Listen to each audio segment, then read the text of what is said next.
Big Mecha.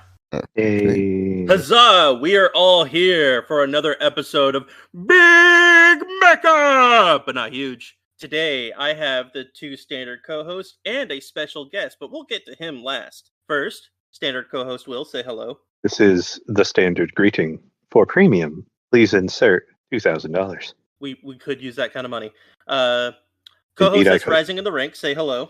Hello, ladies and gentlemen, and pleasant evening. What did I tell you about saying things with a sensual voice? Can't help what But you things love are. He Also that. definitely can. And then lastly, our special guest that we have with us this evening. He goes by the name LordBasura, but I also call him Dagnall. Say hello, Dagnall. Yes, it is I, Dagnall. I bet you forgot Lord- about that name, didn't you? No, I'm definitely sorry. LordBasura? didn't. Uh-huh. Really? Yeah. I It was guess just, he wants to know the name. No, I just Sean, they taught you like 2 years of a language. And we're getting Basura. Okay, so it's Basura, sure. What about you mean considering that we're all Sasuke weebs, I went or Basura. Naruto? Naruto, the Australian? Will, I guess we're nowadays only it'd be a minute in. Narutua, Please don't but- make me curse right away. I don't think I'm making you. I'm just You making definitely it an are. option. It's just I'm making it an option, a very attractive one. Okay, sure.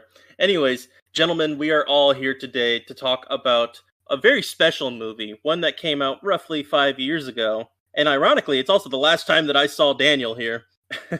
Wow. Yeah, it's been I'm that sorry, long. Daniel. We're I talking about... honestly didn't realize it until Yeah. he said that. I was like, oh my god, it's been 5 years. Time just Yeah. flies. Time is Mhm. way too fast, unfortunately, especially as you get older. Yep. But today's special is a wonderful movie. The first actual original film by Studio Trigger, Promare. Mhm. Oh yeah, Everyone, how many times did you watch this movie this week? I had to watch it twice. Ooh. Nice. No, the first time I watched it, I was delirious from cold medicine, Oh, are you so sick? You I sound fell sick. asleep halfway through it. Yeah, so I fell asleep halfway through it, and I'm like, oh okay. I'm like, oh. Can't imagine what And, kind of trip that was to watch it while delirious. Honestly, I had to watch it twice because literally halfway through the thing, I dreamt I was watching Gurren Lagann again. So I mean, you had can't- to watch it twice. Yeah, I don't blame It you does for have that big one. Gurren feels. It That does. happens at certain There's so points. many similarities.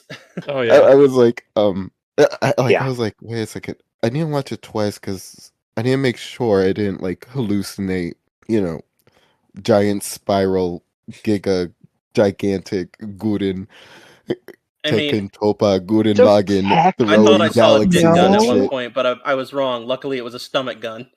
This Yeah. is not Zone of the Enders, Sean. That's a different franchise with a cockpit, all caps. Literal cockpit, yeah.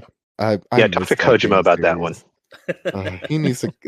They need to come back. It needs to come back so bad. Well, they did do the comeback. It actually came back about a year or two ago when they did the movie re-releases. Trigger actually acquired the rights back from Gainax. No, I mean, Or Zone of the Enders? need. No, talking about Zone of the Oh, I Enders thought you meant needs to Gurren come Lagann. back. My bad. No, Oh, Gurren Lagann. No, Gurren not Lagann, that. No.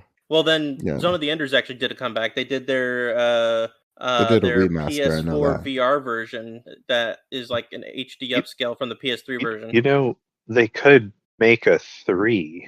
I know they fired the guy who made it, and now they have the rights and no creator because they're idiots, but I feel like he could afford the rights at this point if he really wanted to. Yeah. I mean, I don't think Yeah, he he really really wants to could. go back to any of those old IPs. doesn't. That being said, He from what I doesn't. hear, Death Stranding does have a lot of references. Oh, Mhm. really? Death Yeah. Stranding has a lot of references to everything he used to make. Yeah. Literally. Nice. And they're literally re-releasing.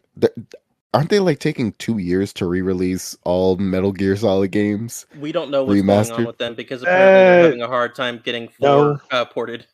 They did 3. Peace Walker? No, 3. They Snake did Eater. They one, did 3. 2, Snake 3. Eater. Yeah. No, they didn't. Well, They did one. Kinda. They did two. they made a and- full remake of 3. Like they re-released 1 and 2 and a bunch of stuff in a collection that people are mixed on. But then 3 they 100% remade. They Like, also it's did the in a HD new engine. remaster of 3 on that collection. which is totally different than the full-on remake that they released separately. You would think, At a but full not by price. much. Yeah, no, Probably not. It's Probably not not. really. It's basically just Unreal 5 skin. You could probably have modded it if you went on to like Nexus mods. But that's for the Metal Gear podcast. We're actually here to talk about Promare. You know how many robots that are big but not huge are in Metal Gear, my friend? So Oh fucking my many. God, Now I yes. can curse. Yeah. Oh my There's the cows from 4. There's geckos. everything with Raiden in it. Oh my Yeah. gosh. I really need to play that, but I don't think I have a controller I hate so much that I would do that to. Just do it on Steam Deck. I don't own a Steam Deck.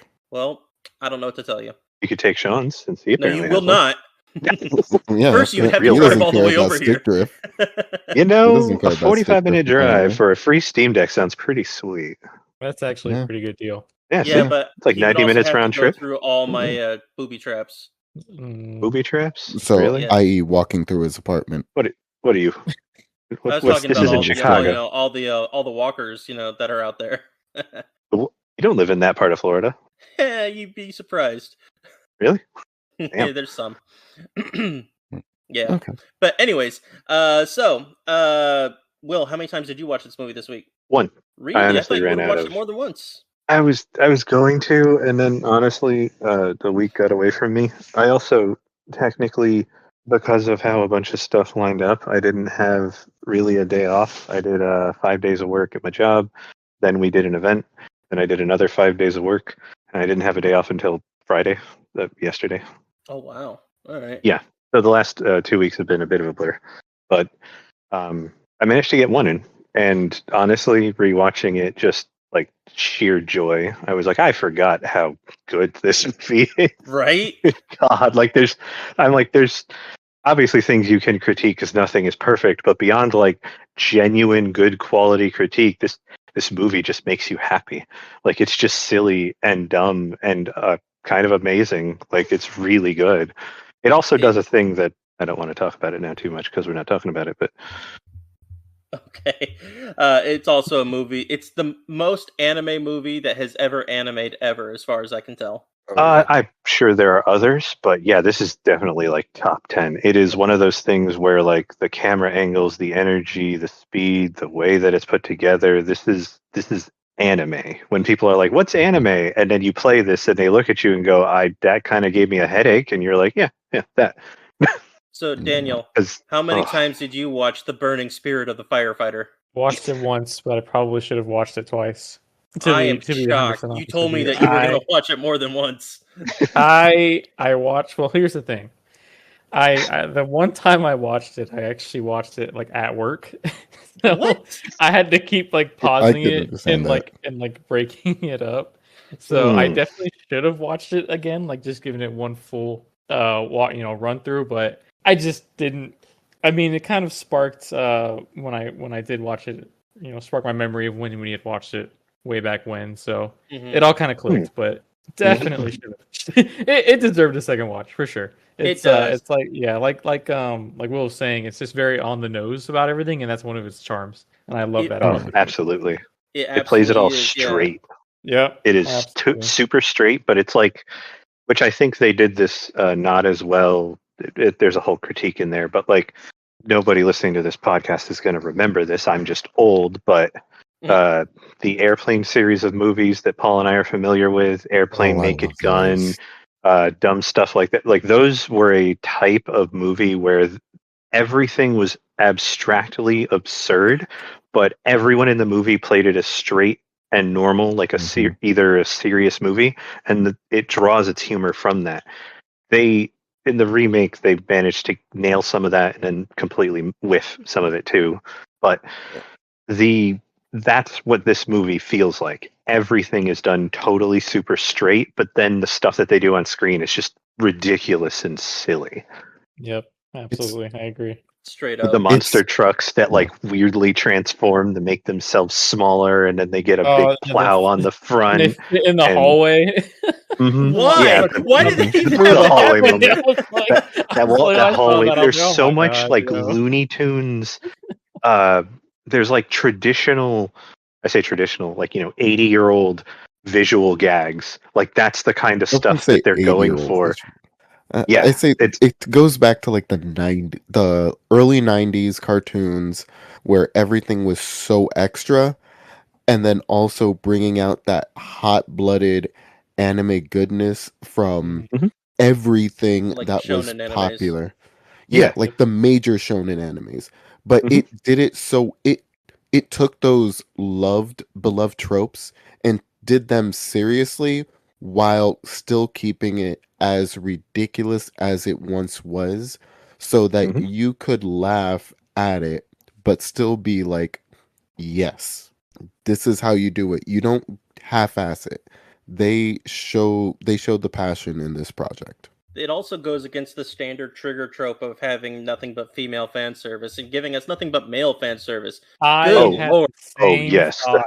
Oh I yeah. had the Oof. same thought. I was surprised rewatching it. I was like, "Oh my god, this is a trigger There's animation." like There's there's like no one scene where they conveniently cover a character who's female and who's wearing a revealing outfit. In It the Deus lasts like scene, right?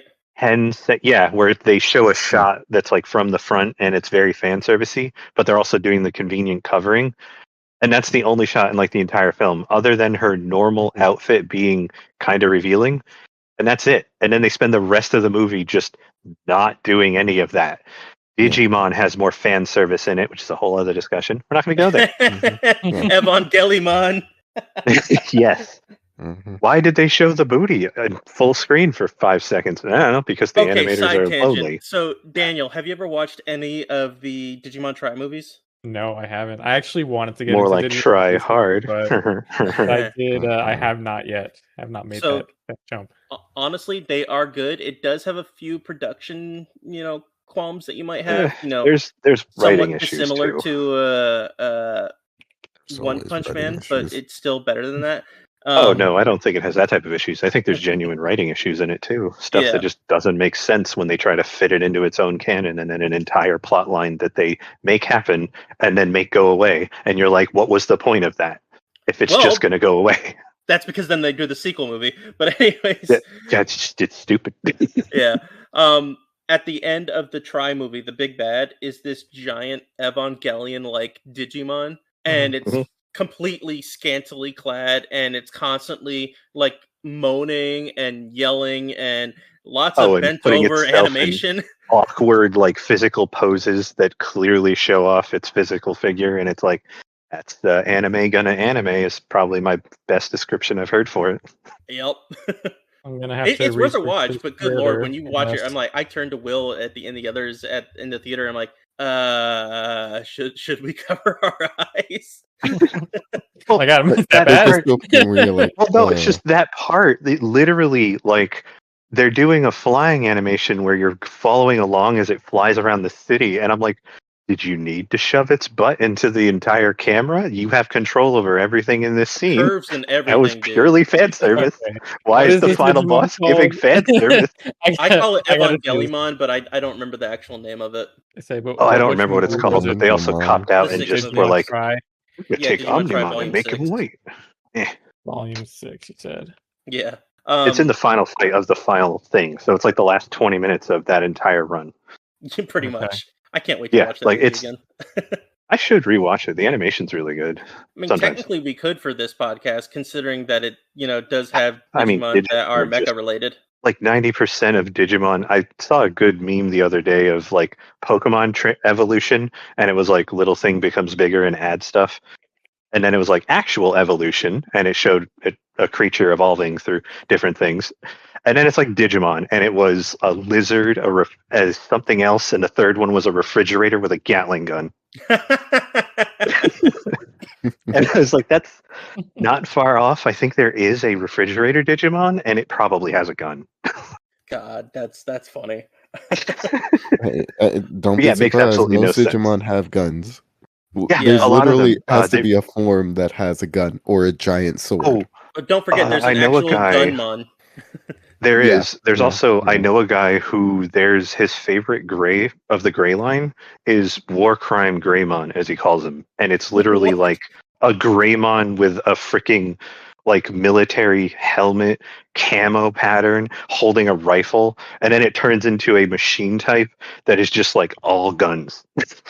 That is I think insane. I've seen that. It is Beautiful. probably. It comes from. I mean, there's like 10,000 Digimon. I think they actually beat Pokemon because they do so many one-offs and stuff for like Yeah. side games, and like this form exists in one game series, and there's like 12 of those. So Don't forget that everything Yeah. can pretty much turn into everything. Yeah. technically the TV shows do the like thing where TV anime want you to care about the character, but technically in universe, Digimon can vary insanely, and if you actually let them go through their full life cycle, they can basically become anything, which is a whole other philosophical discussion about how a Digimon basically is the reincarnation cycle of some religions but applied to a digital creature, and they're super chill Mhm. about it. But like that's a whole other fun discussion to have. Welcome Um, back to the Japanese Creature Pet Podcast. Yeah, I will say did this. you I guys do got your miss- master balls ready? I will say this. I miss Monster Rancher. It's on Oh. Tubi for free. No, I Nice. miss the games. I They miss the re-released games. the of second Monster one on Rancher. Switch. Yes. I'm sorry, I don't choose to pony up to Nintendo. I'm All right, not so gonna buy a Pete, Switch. what do you want then? Are you going to be a little bitch, or are you just That's going to fair, go like, though. okay? No, that's fair. No, I'm That's just fair. saying It is. I miss It the is. games. I miss how like it was very different. And Is that like the is fact that like Metabots where they kept making them in Japan and just stopped here? No, I think they actually No. just legit stopped.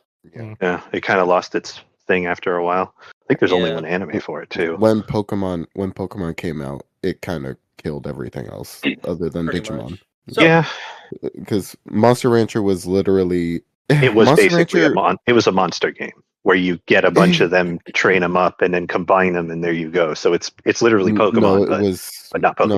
no, it was like you had one. You could only have one monster at a time. Oh, on so your Pokemon, range. but you're stuck at one. The ultimate, Yeah, which would be the ultimate challenge for some people.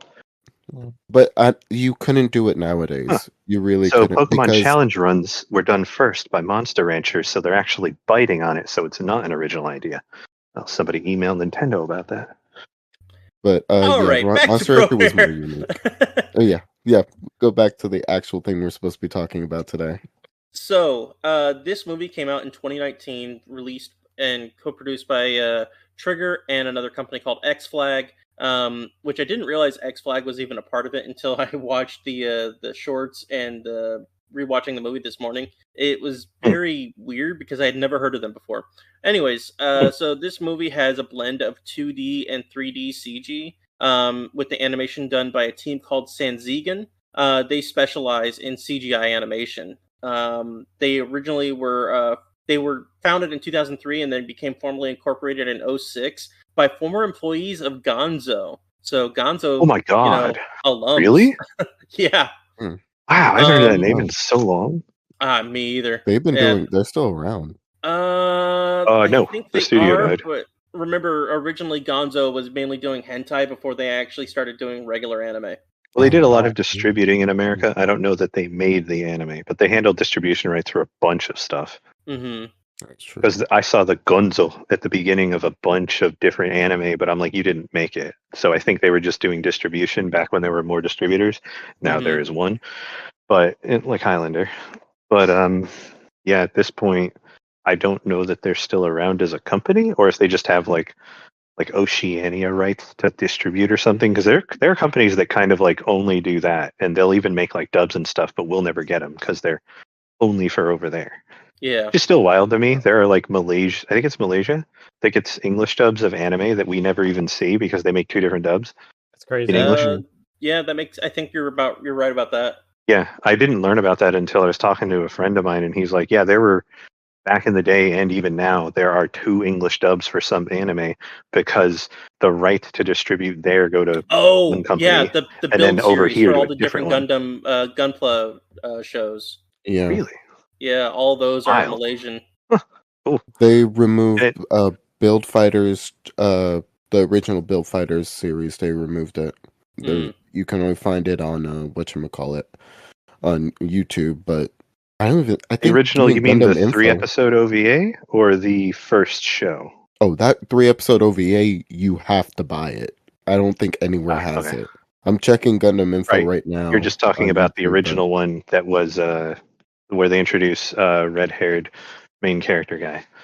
Yeah. So That they never did any explanation on where the fuck he was actually from. Parallel universe. There's your explanation.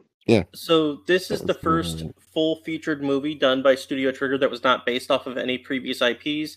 The other movies that they had done prior were Little Witch Academia and Little Witch Academia: The Enchanted Parade. Those I were want short films. More Little Witch. I need them to give that man money and time to make us more Little Witch Academia. God damn it! I agree. And also, it's not included on here, but when they were working at Gainax before they ended up forming Trigger, they did the Gurren Lagann movie, which is basically the redos of the series, but with lots of differences. So they ended up going Yeah, from they're that not to just compilations. They changed Yeah. the story at the end of the first movie, and the second one is, I think, totally original compared to the show. hmm And then the first actual show that they actually made as a Trigger was Kill la Kill.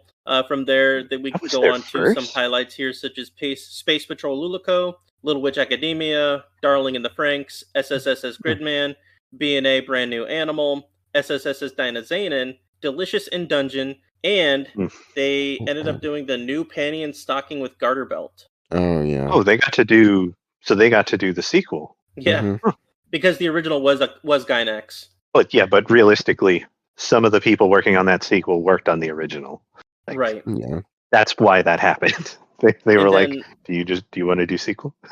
And then lastly, for the films that they've made, they did Gridman Universe, which is the crossover between Gridman and Dynazanin. So when we finally get around to watching those series, we're going to have to watch that movie, which unfortunately, it has not been released in the West. So you can At all? only access the subs on Crunchyroll. Seriously? Seriously. Like they never pulled it? They Isn't that never years pulled it. old at this point? Mm-mm. What the hell? Why? It's actually 2 years, my bad.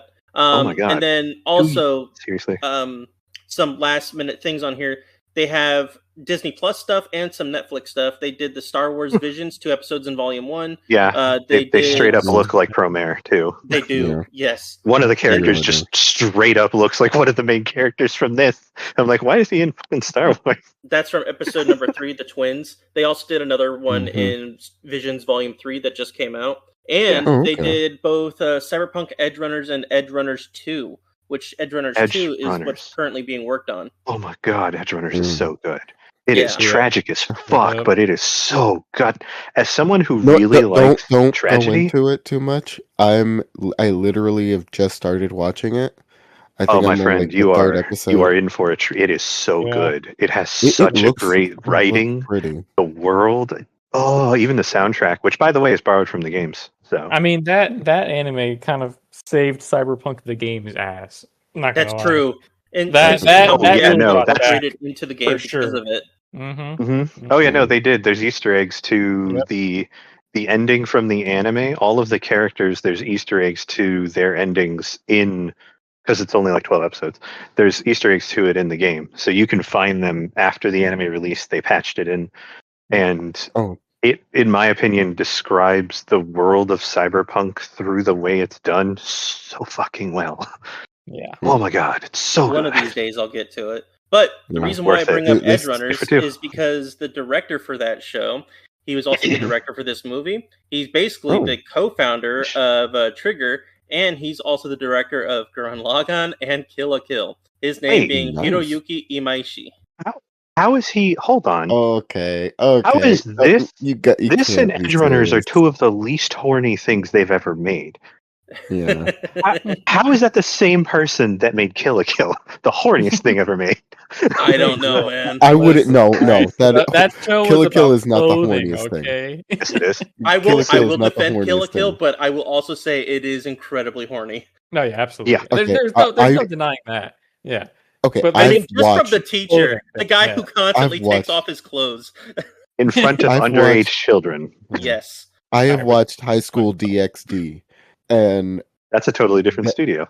yeah, But you can't say that is the horniest anime you've ever seen. The horniest anime they've ever made. The point I'm saying within Trigger. Okay. How is the same Within director Trigger. all four of those things? That's like saying, hey, no. this guy who used to write for Hustler now writes children's books. And it's like, I get that people contain, if we're going to go that far, multitudes. Johnny the Homicidal Maniac, he ended up going to Invader Zim. So yeah, those aren't that different.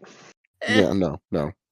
True. One of them just has a rating and the other doesn't. Work, the other one's not. Yeah. Technically, yes. No. You saying you don't like Nail Bunny? I love Nail Bunny. Let's not get into that. Nail Bunny is the greatest. Nail Bunny is love. So this movie came out, like I said, 5 years ago on May 24th, 2019 for general release across all the countries. It had a box office of 1.5 billion yen, which translates to 17 million worldwide. How much did it cost to make? I'm trying to find that. I don't see it in here, but I'm sure it was expensive as all hell. Yeah, probably. But also, they didn't have to pay any licensing fees or rights because everything was original, so they didn't have to pay anyone anything. Even not they just had to. There was no banana to be seen anywhere in this. I don't know what you're talking about. With regards to the cast, let's go ahead and talk about. Well, first off, did you guys watch the dub or did you watch the sub? I watched the dub. I watched the dub this time, but before that was sub. Yeah. Really? So you watched the sub in theaters? No, okay. So we saw the dub in theaters when we went. Mm-hmm. And then a few months ago, I did watch this movie again, just because I don't know what popped up in my head, and I watched it in sub. And then for this, I rewatched it once this week in dub again. So since you've watched both, which one do you prefer? Because I know that you're a dirty subist. Yes, absolutely, and I'm not afraid to, Okay, no, we can't have this discussion. We can't have this discussion in the time of shitty text-to-speech. This is your new dub world that you're going to live in. We can't have that discussion anymore, Sean. Okay, just because Amazon decided to release a couple anime using AI voices. Two full anime, fully dubbed every episode, and they genuinely think this is a good product. One of them was Banana Fish, and I think the other one was No Game, No Life, and I think both of them already had their own dubs. They just didn't want to pay the licensing fee to actually get the other anime on there. They didn't want to pay the licensing, and they didn't want to pay actual voice actors, so they used the shittiest text-to-speech AI you could find, and were like, it'll be fine, no one will notice. Oh, they got so much hate. They removed them. They completely removed them. Really? Yeah. Good, because those are fucking garbage. Yeah. Are you fucking kidding me? Those are horrible. Amazon is very quick on removing shit off their thing. Hell, they wouldn't have to be if they would just do it right. They're a $1 trillion company. Stop being fucking cheap. Okay, I'll say this. Amazon had interspecies reviewers on their platform for a day before it was removed because parents. What? Did they not bother watching it? To be fair, that was removed everywhere. Yeah. Why? Why? Whoa. Hold on. Why are we censoring? It's an anime. If you can't bitch about it, then why did you buy it? What are you, stupid? The first episode came out where they just explained the premise of the rest of the show. Yeah. How do you not spend 20 minutes looking into the premise? And then it just, I was like, seriously, they have the manga on Amazon. 10 seconds of reading the description for the premise of the entire series, and no one could figure out, actually, this is basically R-rated. It could and you can't just slap an R rating on there? Do you really think that those corpo guys really read into it? No. No. Absolutely not. No, they just green stuff. How familiar are you guys with professional wrestling? I know of Stone Cold Steve Austin. Oh, he's old. Anyways, he has a pretty cool podcast though, where he interviews other wrestlers. Pretty neat. Anyways, there was a all-female, I think it was a trio, doesn't matter. There was a group of female wrestlers that the WWE came up with a name for because they're writing their storyline. So they named this team. They always do teams. It's a whole thing. None of them thought to Google the name of the team. And then after they had announced the name, and that was what they were going with, somebody tapped them on the shoulder and went, hey guys, you're going to want to look at this. Yeah, I know. This page is age restricted because it's X-rated. Should probably change the name. And then like a couple weeks later, they announced a name switch. But no one in their organization bothered to Google search we're going to use this in an official storyline thing. And they didn't realize it at all until after they had already announced it, done it, said it on live TV. It was the whole thing. Yeah. What was Companies are kind of stupid sometimes. I forget what it was, but if you look it up, I want to say Paige was one of the girls in it. She doesn't even wrestle anymore. But I want to say she was one of the girls in that group. Yeah, what makes it more like hilarious is how averse Vince McMahon is, especially now, to like anything even remotely PG-13. Like they don't even get to curse sometimes. So like the idea that they would have put this incredibly adult name without bothering to Google search, looking it up, paying attention, doing any sort of research or anything is pretty hilarious, but also damn, you're stupid. No, 5 second Vince Google McMahon search. Vince McMahon is very quick on taking down anything that can hurt his profits. So him having to pay fees for people cursing because people are getting more sensitive about what's on the airwaves. Yeah, that's logical to me. Him checking to see if something he's more risk averse than Disney at this point. I did find the name for the team, by the way. Oh yeah? Oh, what was it? Yeah, apparently it was called a Submission Sorority. Oh, yeah. That just sounds like it comes with a terrible 70s music in the background. That is fucking great. I'm just big companies stupid after, but yeah, that's what it was. Submission Sorority. Oh gosh, that's I am literally funny. thinking that literally sounds like the name of an adult film company or an adult video line. Like Submission Sorority 45. yeah, like that is so bad. That's so to bad. bring it back, I want to go over the dub voice cast real quick. So for Gallo, by the way, I did prefer the dub over the sub. We never got to do that, but yeah. Oh yes. As a sub lover, I don't know. This movie, the Japanese voices, especially for Cray, who we'll get into, his Japanese voice just did not match his character. You'd have to hear it after hearing the dub and then hearing the Japanese voice. It's too light. All right, so let's get into Cray real quick. Cray Forsyth was Crispin Freeman. Crispin Freeman is like just like Matt Mercer. He is the GOAT. Oh yeah, he's fucking everywhere. Yeah, he has done so fucking much.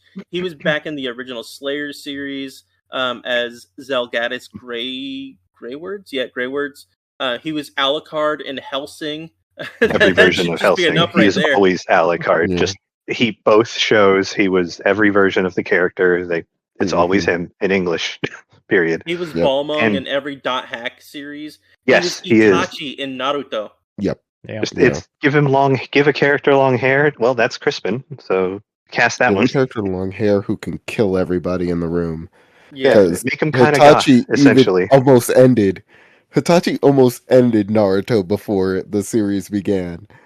And is one of the biggest Naruto things. just has so much main character protection that even Rey from Star Wars was like, Jesus, this kid can't be killed. Oh, in the Gurren Lagann movie, he was actually the anti-spiral. Yeah, I knew that. I knew that. The aliens? Yeah, the big giant thing at the end. Yeah. Yeah. That's the reason why I thought I was watching Gurren Lagann. Because I heard the voice and I'm drowsy and I just hear I'm like, oh, okay, yeah, Anti-Spiral's about to shoot Simon in the face with a giant galaxy because he's saying no. The very first time I ever heard of him was during the Xenosaga series. He actually played an evil cyborg named Albedo. Good lord. He was psychotic. But anyways, yes, Cray Forsyth. Good lord. First off, his name, Forsyth. I should have given you a bell that he was a bad guy. Hey, wait. Why is having Foresight a bad thing? Why is this a negative trait? What's happening here? I mean, Crazer X at that point. I honestly thought it was a joke about how Cray should have had foresight about losing his arm. That is pretty ironic. He was going to lose his arm. Because, that's where I thought Foresight, they were going he really with the can't joke. see that far. Yeah, he lost his... He lost his arm. But I'm like, okay, yeah. And then I'm like, okay, yeah. Like all the character names sound so Saturday morning cartoon Oh, that I a love fucking them. I doctor's love name. them. Oh, we'll get to Oh, him. So second is Leo Fotia, played by none other than the second Black Ranger, Johnny Young Bosch, also known as Vash the Stampede. Basha Yeah, Stampede, this character has a little Vash energy to him. Yes, he does. Gyu from Demon Slayer and Orga. I think he's also Orga Ichigo from Iska. anything Bleach. Oh shit, he's Yeah. English Orga? Yeah, he's English Orga. I'm He's actually English Orga 50-50 on whether Ishka. he can pull that off. I think he might have been a better Mika, but I need to watch it. So Season And- 2, he really falls into the character. Season okay. 1, you still view him as Vash, but season 2, he puts more anger and more confidence into his voice for that season, and it feels more accurate. Yeah. So That's actually something I wanted to ask Daniel about. But yeah, he literally is great in Ask away. Iron Blade Orphans. So you said that the Japanese one didn't seem to match Cray to you as much as the English one did. Genuine question. Do you think that if you had more familiarity with Japanese as a language personally, it would have affected the performance? Or do you think that the emotions and the drive and stuff just weren't quite where your brain puts that character? Which is totally valid. Dub and sub, it is still acting at the end of the day. And we all get different feelings from different people's performances. So I'm just genuinely curious. I mean, I'm not. It wasn't necessarily like the Japanese voice actor's performance. I think, as a person who just generally prefers the Japanese dubs, I've always thought that the Japanese voice actors are always more into the role than the English ones. Okay. But just I don't know. I think it's just how the voice matched the appearance of the character. Like in the English dub, Cray's voice is a little deeper. Like it's more manly. Like that is a More man authoritative. in that body. Yeah. Don't ever call me Gov! Right. And in the Japanese one, it's just the voice is just not as strong. It's just not. It's hard to explain. You'd have to hear it. But when I watched I watched the Japanese dub a few months ago, I was like, is that what he sounded like? From when I watched it in theaters, I was like, there's no way. And then I had listened to a bit of the English dub, and I was like, oh my god, that's such a big difference to me, at least. So I think, and just in general, I feel like Trigger's dubs are actually pretty good. They are definitely on par with Japanese dubs. Like their English dubs are good. None of them are bad, I think.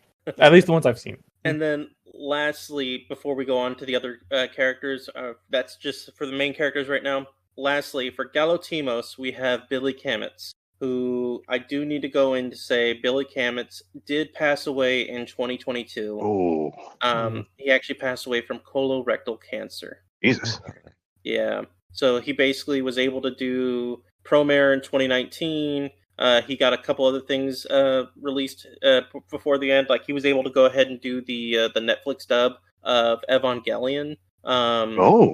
He did Beastars. He did Fire Force, Attack on Titan.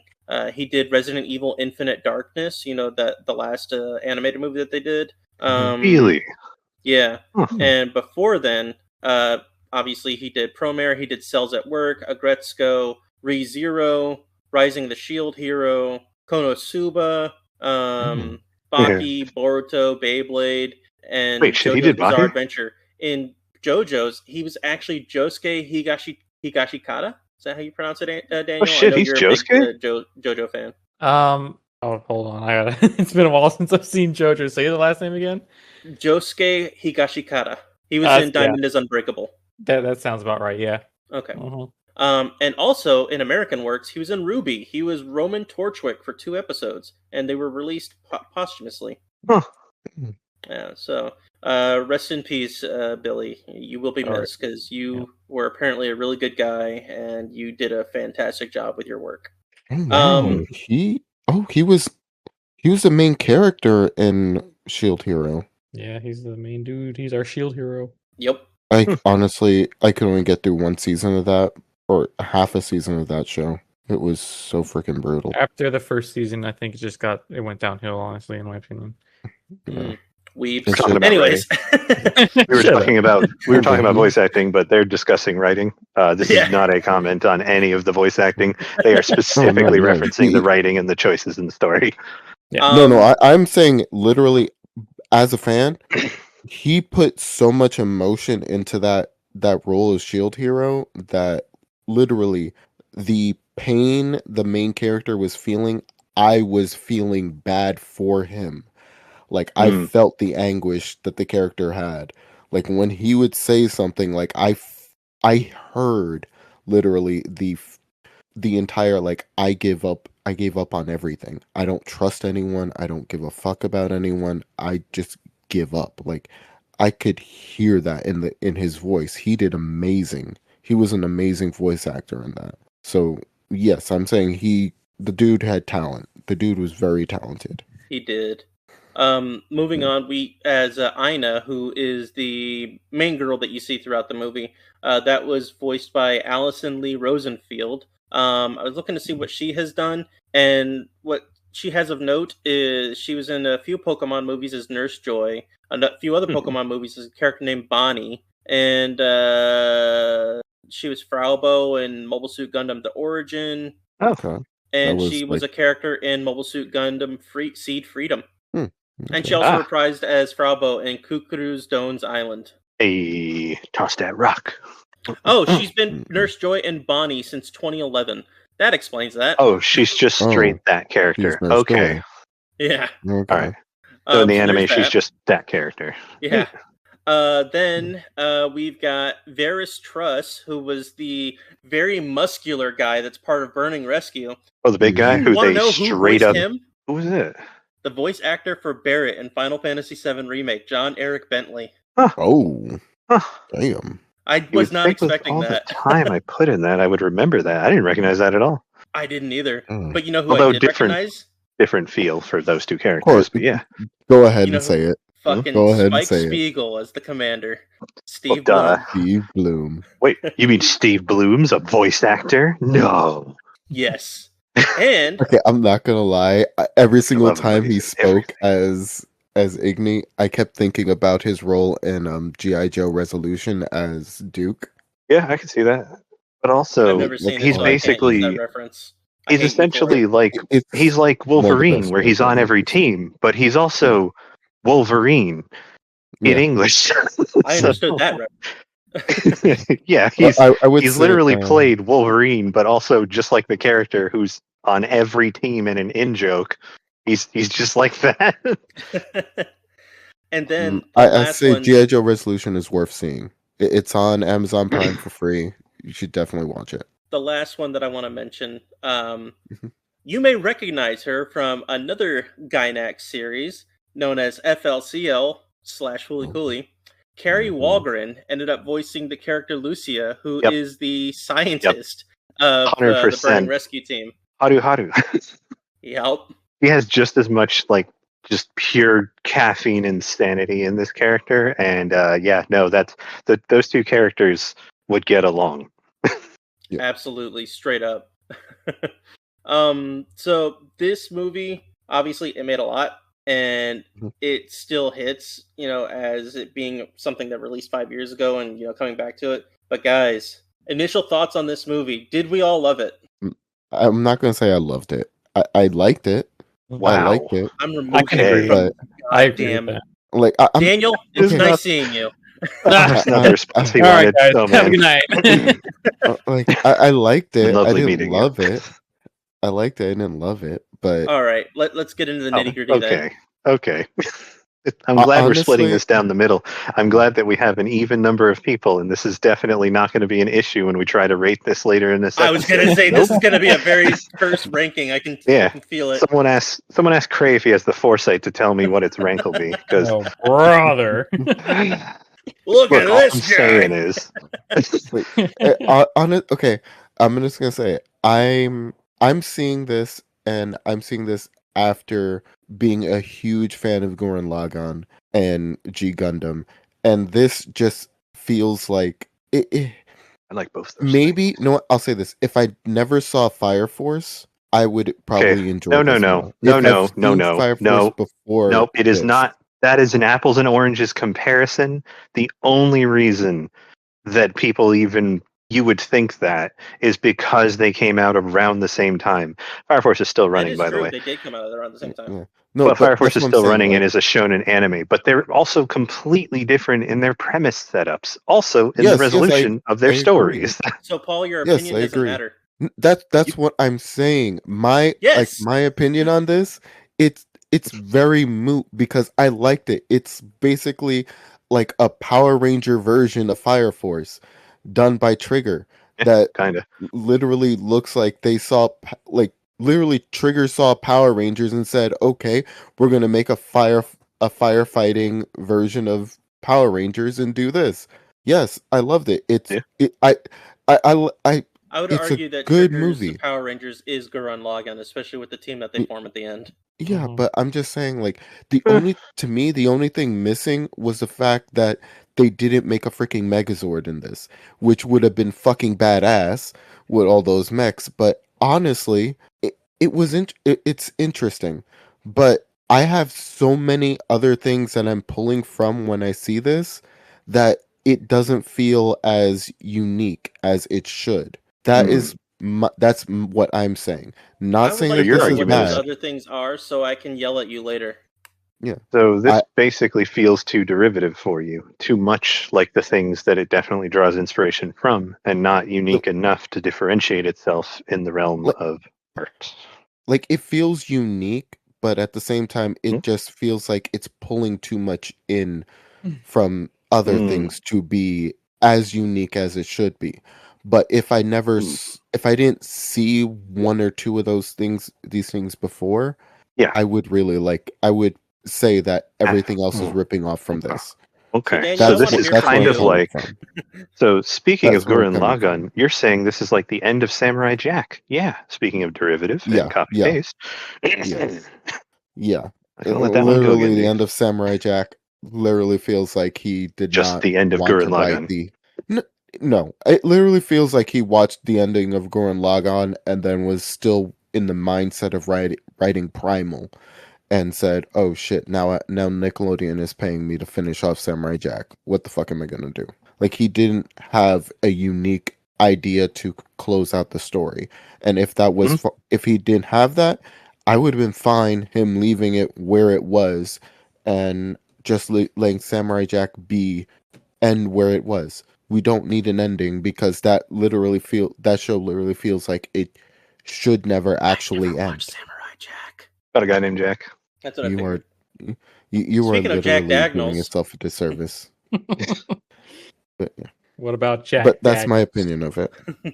so Daniel, what is your reasoning for not loving this? I mean, look, That is a saying loaded question. saying that I like it but don't love it doesn't mean that I hate it. Like it is a good movie and I like it, Yeah. but I don't love it. And maybe it's because, like Paul was saying with the comparisons to Gurren Lagann, like Gurren Lagann is if it's not my favorite anime, it's in the top 3. It's up there. So comparing it just I can't help but compare it to it, and that's just because the characters are similar. Gallo throughout the movie, I half expected him to just say, "Who the hell do you think I am?" You know, I was like Yeah. hoping comment. he Yeah. would. I honestly You hope that he know, like did. it's just it's They would like have Or earned at it. least the yeah sunglasses come out. At least the sunglasses come out. they yeah. They would have earned the "Who the hell do you think I am?" That Who would do you Yeah. 100%. Even as a dubism, I would have allowed that. Yeah. Yep. I mean, so like I don't know. There's just that inevitable comparison for me, like to Gurren Lagann. So I can't put it at the same love I have for Gurren Lagann. Okay. And then just like the only thing that I can nitpick for this movie was that I wish that they did more with the side characters. I will give Yeah. you that. I will Like Yep. definitely give you that. the rest of the team, like you see them in the beginning of the movie, they have their own like mech suits and they're great, and then you never see them use their mech suits again until the very end. So, And interesting I thing think about had that. they incorporated that into like a Power Rangers type, where they all combined, that would have made it a lot better. So, Like Paul was interesting saying. thing about that. They did release 2 OVAs that basically came out after the movie release. Really? first one we actually saw in theaters when we went to see our second viewing. It was the one where it was all about Gallo, joining the firefighters. Basically, Oh. how he ended up getting to that point. The It second has one, been so long. I yeah. don't remember that at all. I literally don't remember that at all. So when we watched it, it was the only sub thing in that theater during the dub. It was really weird how they did it. But I think at that point it's because they pretty much just were rushing to get it out, and so they didn't have time to actually produce a dub for it. The Blu-ray actually has both that and the second OVA, which is another prequel, which is how Leo became the leader of his gang, and it actually ties into the other prequel. All before everything sets up to this particular movie. So they're both 10 minutes each, and they're both really, really good watches. What I plan on doing, and hopefully I don't get in trouble for it, because you can't seem to find them anywhere. I was gonna rip them from my Blu-rays and see if I can just try to distribute it. Yeah, I mean that would be nice. Yeah, just to be able to see it, because I don't remember even that first one that you mentioned that we apparently saw in theaters. I don't remember that moment. I would recommend posting it to a burner YouTube account and then doing that. I was probably going to do it to one of those anonymous upload sites. There you go. Okay. Yeah, that's good. And for good measure, maybe VPN and grab a MAC address hider and an IP switcher if you can. What you could always do is just saying. to an adult site. They'll never find it there. I mean, I'm not gonna lie. I did honestly think of doing that exact thing. There you go. Actually, there are certain ones of those you can't get to, depending on the state you're in. So maybe not that. Well, funny enough, and this is just a side tangent upon side tangent. Totally forgot about Pornhub, if you had a premium account, you can actually still access it if your account is still active. Wow, really? Wow. Yep. It bypasses their internal filter to just screen for IP address location? Yep. Well, if you as do an have IT a person, credit that card, actually genuinely it's because they already have your information because you've already paid for stuff. Yeah, and technically they still can't that you're arbitrarily already take it over away 18. unless they wanted to issue refunds, and it sounds like they like money more than that. Yeah. So just a little side thing. I mean, considering that Trigger's horny, Promare's not, but it's all right. Well, no, actually, Promare is kind of horny. No, it's servicey in a very specific direction. Tell us about that specific direction, Will. So this is a beautiful love story about a promare, a professional horse, as we all know when you break down that word, not an amateur heading mare. in that direction. We got to get the Uma Musume in there somewhere, otherwise the SEO on this is going to be trash. I'm just saying. Anywho, Wow. This is a beautiful. This is a beautiful love story about a completely clueless, and at this point, I'm going to argue borderline ace character, and then a character who just doesn't understand human contact because they've been on the run so long and they are so young. And the two of them coming to terms with one of them being totally oblivious to what relationships are, and then the other one being just kind of soon a little. And, the beautiful story that unfolds between them. One is tall, one is short, one is buff and wears no shirt, the other one is skinny, and, dare I say, a little bit twinky. So, that sort of thing. A little? Yeah, he's a little twinky. That's the first thing I thought when I rewatched the movie. I was like, oh, that's a twink. And I literally thought, I'm not gonna lie, I thought that was a woman when I saw the poster. Look, I'm like, oh, that's white. They put the beautiful in Bishonen. It's just they do. They would sell a lot of magazine covers. That's all I'm saying. They definitely used Leo's model for that Star Wars episode. Oh, 100%. I don't even know, and I don't know why they did, because it's not like they used, which would have been hilarious, if they had used Leo and Gallo in that and had made them like the opposite characters. That would have been funny to me as like a weird parallel universe where they, such an in-joke thing. Like, you guys really are into this bit, and it's like, this is a bit that no one's going to get because this is Star Wars fans. None of them have watched Promare. Well, some of them have statistically, but like, seriously. God.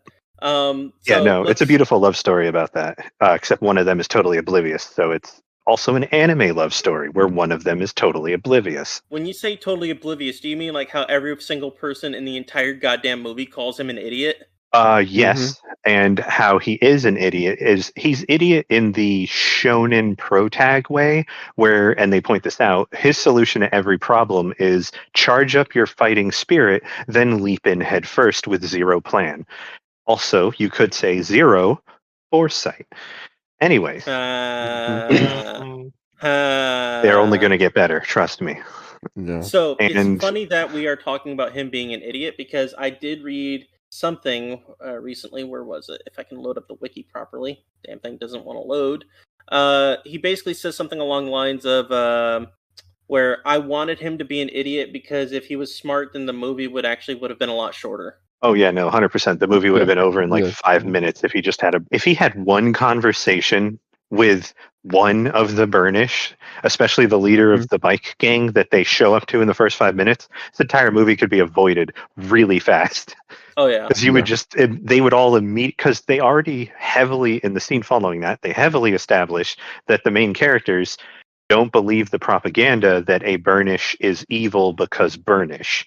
They do agree that Burnish are dangerous, as do I, because they literally explode into fire and like can kill everyone around them in a several block radius. That's super dangerous. That's super bad.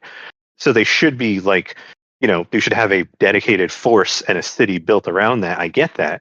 But the idea that they're being persecuted is just a way of controlling the populace. And it turns out there's a whole thing behind that, and I have notes. But they established that the main cast are essentially they agree with the opposite, which is a Burnish is just a person.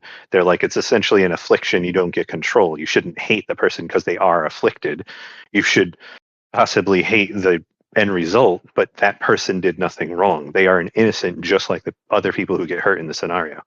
Another thing about Gallo, real quick, I did just see that apparently his Japanese voice actor was Kenichi Matsuyama, who played L from the live-action Death Note movies from way back when. Oh wow! So Wild. Can't believe you didn't tell me that, Daniel. I would have watched it in subs. Listen. I don't. I'm Wow. not. I don't watch and like pay attention to the names of the voice actors and stuff like that. I am just a general consumer, super general consumer. So this is the first time that I've ever kind of like looked deep into something. I mean, after playing all the Yakuza games in Japanese, I'm able to pick out the main character's voice from anything. He was in an episode. I mean, Digimon there's Data definitely Squad, like I think, and he was a recognizable demon. voices, yeah. Oh yeah, but I just don't I don't know the names. So the way one they other sound, thing but on not here, their name. Yeah. One other thing on here says that Gallo seems to be autistic, especially going off his heavy interest in Hikeishi, which is to the point of struggling if something doesn't relate to it. Among other things, he is shown occasionally missing social cues, refusing to wear his coat after the side story that we didn't see, and multiple instances of stimming. God. Example, digging his hands into the air, pulling his mohawk, growling, bouncing his legs, and stomping on the ground when impatient or frustrated. That's not really stimming. That's more just he has way too much energy, like a Jack Russell Terrier. I agree. That's just what I'm reading on here. That doesn't feel like a good read. On the OVA, apparently the director also... Wait, no, not the OVA. One of the characters call him special as an insult, as his co-workers in general tend to outcast him. They don't outcast and other him. That's the wrong way to refer to that. Because they don't dislike him. Mm-hmm. They think he's too much, and they think he's dumb. But that just feels like a disingenuous way of valued member of the team. Exactly. They also like him comment, too. And I actually did know this when I was watching it earlier. Gallo is actually shown visibly tensing, but only tells his co-workers not to blame the governor, as he believed that the governor was his friend, meaning that, hey, I may be special, but please don't blame me or anybody else for that. So I thought that was interesting. So this movie, considering that we've been talking for a while, let's try to breeze through the plot. Paul, I know you love this movie, apparently. Can you explain the initial setup? It opens with them giving a view of how the virus took effect. Because it literally seems like a random virus that hit the planet, and random people started combusting. So are you saying that Yes. this is what COVID was meant to be? No. Yes. On record, that is exactly what this podcast is saying.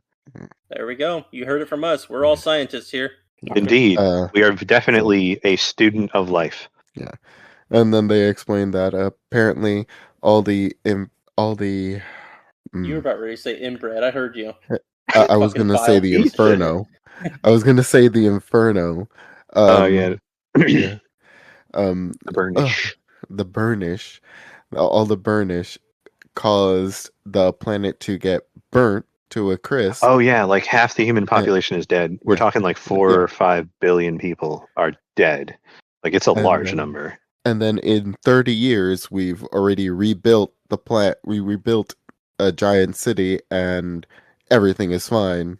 Everyone is living like normal lives again, which makes no goddamn sense to me at all.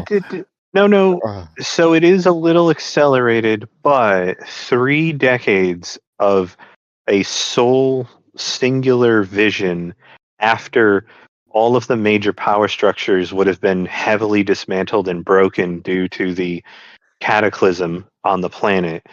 Not totally unbelievable, a little silly and super sciencey, but 3 decades to build a decently sized city heavily designed around dealing with burnish stuff as it happens, when they already had a very, very robust, which they go into in the movie, they had a robust research base before the cataclysm happened, because the research is a whole thing in the story.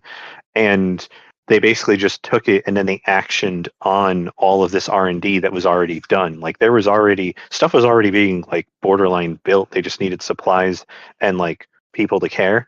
And the easiest way for that to happen would be, well, the Earth just cataclysmed, so now you really care about all this research, right? Yep.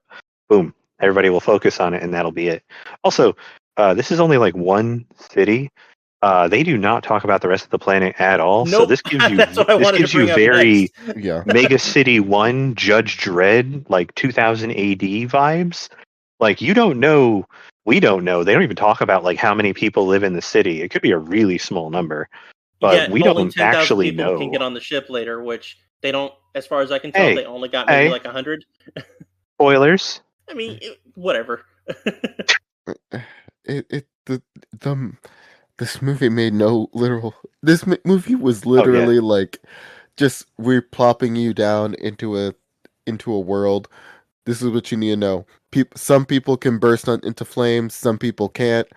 And the people who can burst into flames now have power that they can control the flames. And apparently, when they die, apparently when they die now, they turn into ash right after they die.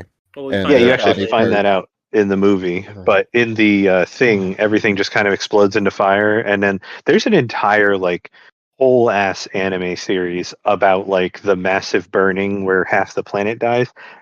They go through it really fast, but there's an entire show because they talk about how the burnish happen randomly and they're basically just, oh god, this is terrible, and it's all devastation and tragedy.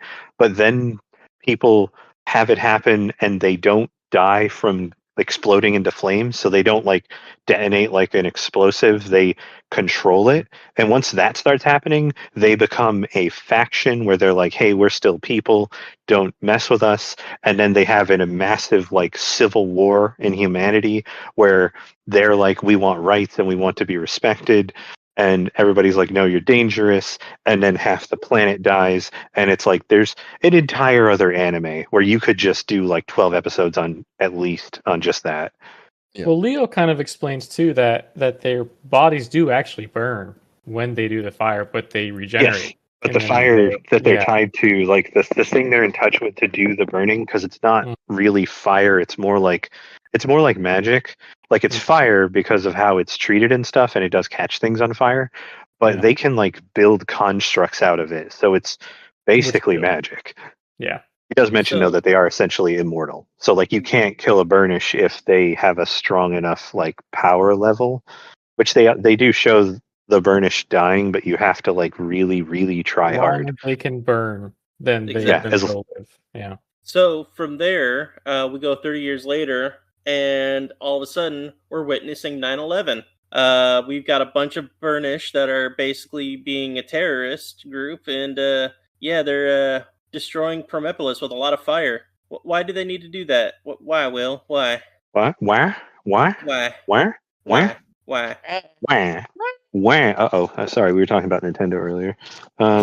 The the anywho, I do have some final thoughts I want to share and a few things, but that'll be after we go over it. For now, they basically what happens is a Burnish will do a thing and it'll be bad, and then the firefighters will show up. But when we say firefighting, it's lowercase fire, uppercase fighting, 3 exclamation points. I really need to emphasize that. This is not our world firefighting. This is a fire truck that is, I am not joking, 8 lanes wide that has a catapult mounted to the back of it. Wide. It's 2 lanes is wide. Also a gun 2 lanes wide. because you can load rounds into it. They have ice missiles, ice Gatling gun. They have a main character. They have one of the main crew is the I have glasses, so I'm super chill under fire, and they give me guns anime. Who also trope. look like he came from Kill la Kill, by the way. 100%. He reminds me of one of the generals in Kill la Kill. Just straight up looks like him. Straight up. Then there was the very, very big buff strong man, which is a just 100% trope.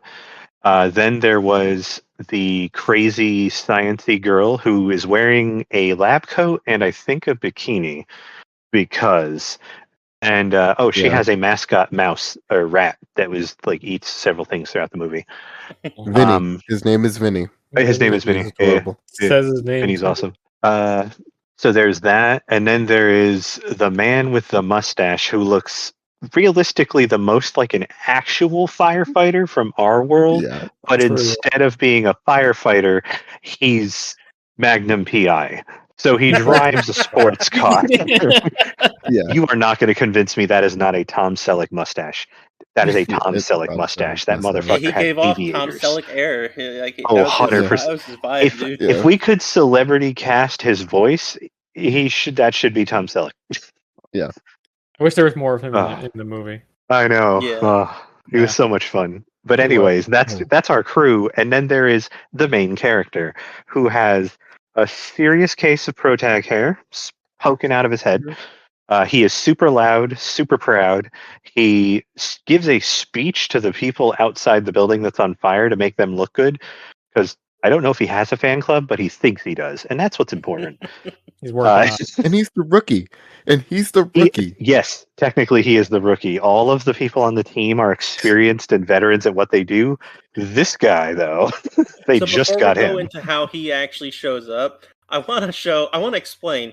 They actually show the team going in first using their mechs. Oh my god. They're really good. Like, they're genuine. So insane, they make no sense. Oh, it's great. I love it. They turn themselves into cubes, get shot out of the catapult fire engine gun ladder thing. I also I feel like we should really get this out of the way now. One of my favorite things this movie does is, 1, massive use of primary bright colors. 2, everyone is outlined in a complementary color so that the outlines are not harsh, they are soft. So, character is wearing red. The outline will be a darker of that red shade that the red is, so that everything is outlined. The hard black lines you would normally see. It softens everything, and because of the bright color palette they use, it looks gorgeous, and it feels really, really nice to watch. Like, it's not a thing you see very often, but it is very cool. And because it's Trigger, super bright color palette. One of the things I do love is the way they do the lights, where they'll have the flashing red and blues that are spinning, and then they'll have the siren effect in the background. It's just really neat watching all that get put in. I completely agree. Really cool. It looks so good, and it gives it off that unique feel that you eventually see in that Disney Plus Visions that particular episode that they put out. Mhm. And I think that I haven't watched Edgerunners yet, but I don't know if you guys can attest to this or not. But it kind of looks like that they also borrowed the same kind of style for Edgerunners. Kinda. It's a lot less Yeah. cartoony. Everything, but yeah. Edgerunners Yeah. is way more grounded. That is a much Yeah. more. It's meant to feel. It's anime, but it's meant to feel like everything in it is real. So it's more like the game to really ground all of it. It doesn't feel like anime. It just feels like an anime in the world of a cyberpunk dystopia. I think they use it Yeah. to display powers in Cyberpunk because the episodes I've seen, Yeah, like, they use do it for to, some of those really stylized moments. I could see that. yeah, like Fucking the gamers. augmentation, but they don't use it a lot. But Mhm. this it complements the story though. It complements the story and keeps you paying attention to what's going on.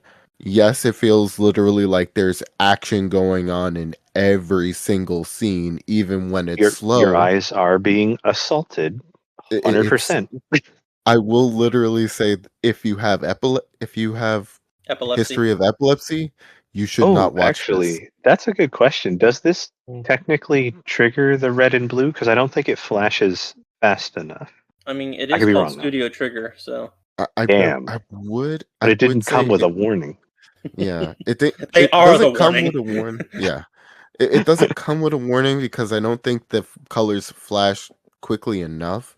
I But would it think can towards the be end they overly might. stimulating. Yeah. It Some of the can final, be yeah. stimulating. But I can find it that this could be overly stimulating to someone who has epilepsy or It also depends. Everyone has different levels of sensitivity. That would really suck because this is a gorgeous film. I guess that is a warning we should put out there. Just a heads up. Like they do lean into these are emergency services. Red and blue will flash on screen for certain parts of the movie. Mm-hmm. Yeah. So going back to the mechs real quick, the main thing that I wanted to point out, you mentioned the cubes. So not only do they turn into cubes, they also have cube backpacks, which expand to place other people that they're trying to save. Yeah. Okay. Yeah, no. That first scene is choreographed beautifully. It's wild. That is one of my favorite scenes. Just show off that sequence when you need to convince people to watch the movie. When you play the Blu-ray menu, it basically only shows stuff from that opening scene, from either what we just described, or Gallo, or the Mad Burnish showing up. It's basically just that, and there's a reason why that is heavily marketed. It's so good. So then we are introduced to Gallo, who is thrown up into the sky and then lands horribly to the point where everybody thinks he's dead. He face plants, yeah. And then he gets up and screams, "I'm alive!" Scaring the shit out of everybody. They all thought he actually died. His team didn't think he died. They're like, God, he's stupid. But all the people who have no idea who he is thought that they just watched a man kill himself. Yeah. Because the people who needed to be saved thought that he just died in front of them. And they didn't even look panicked about it either. when they thought he was dead, they were just like, "This guy's just dead." Like we're trying to get out of here and survive. Yeah. We don't care about him anymore. Yeah. They're like, okay, I guess they'll clear that corpse out when they fix the building. Oh my god.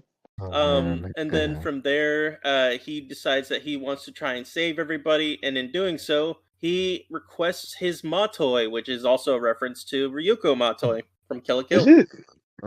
Are you sure it's not a reference to the whole shtick of the Japanese firefighting tradition that they really lean into but for they him? also use that specific wording also because of the reference from other Trigger stuff. Okay, I wasn't sure if it was because I don't actually know what Matoi comes from, but I know I've seen the Japanese word other places, so I don't know if there's a deeper history to the word, or if they were just being like, remember our other character?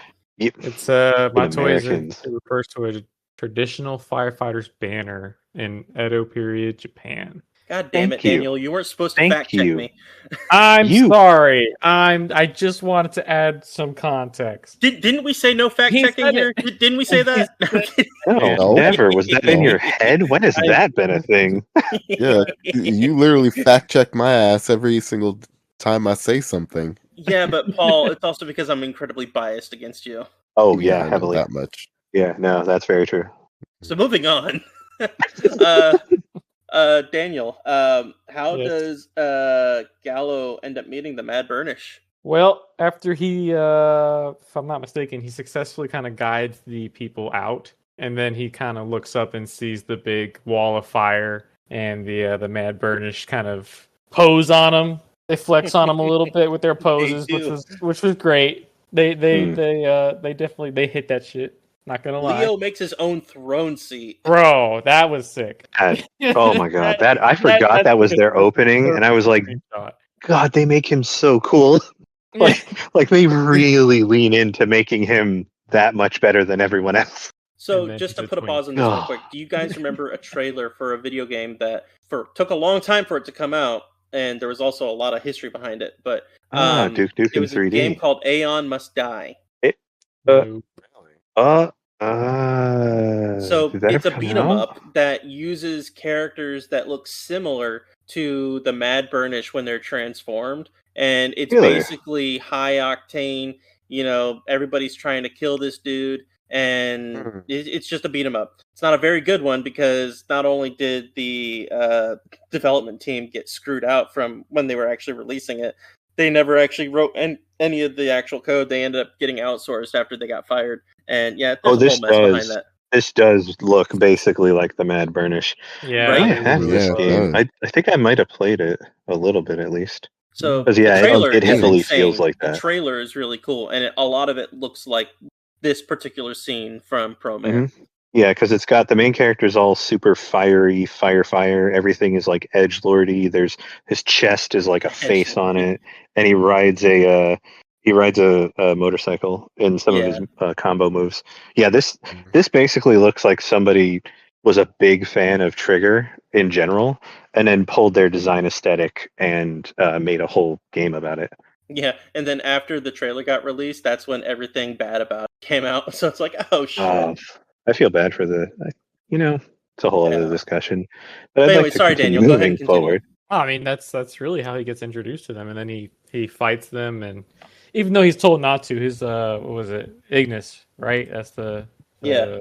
Yeah, that's the captain. The guy who's all That's constantly Steve's- coming up with a new recipe. Yeah, That's he's like, what they "Don't, call don't Steve in fight." this movie. So Well, yeah, his captain's like, "Hey, don't fight them. You're not equipped." But then the scientist girl sends him up some equipment, and he pretty easily, after he gets his equipment, deals with the first two Burnish, the two generals. Oh yeah, those guys get slapped. They're introduced. They go down like so the last quick. three.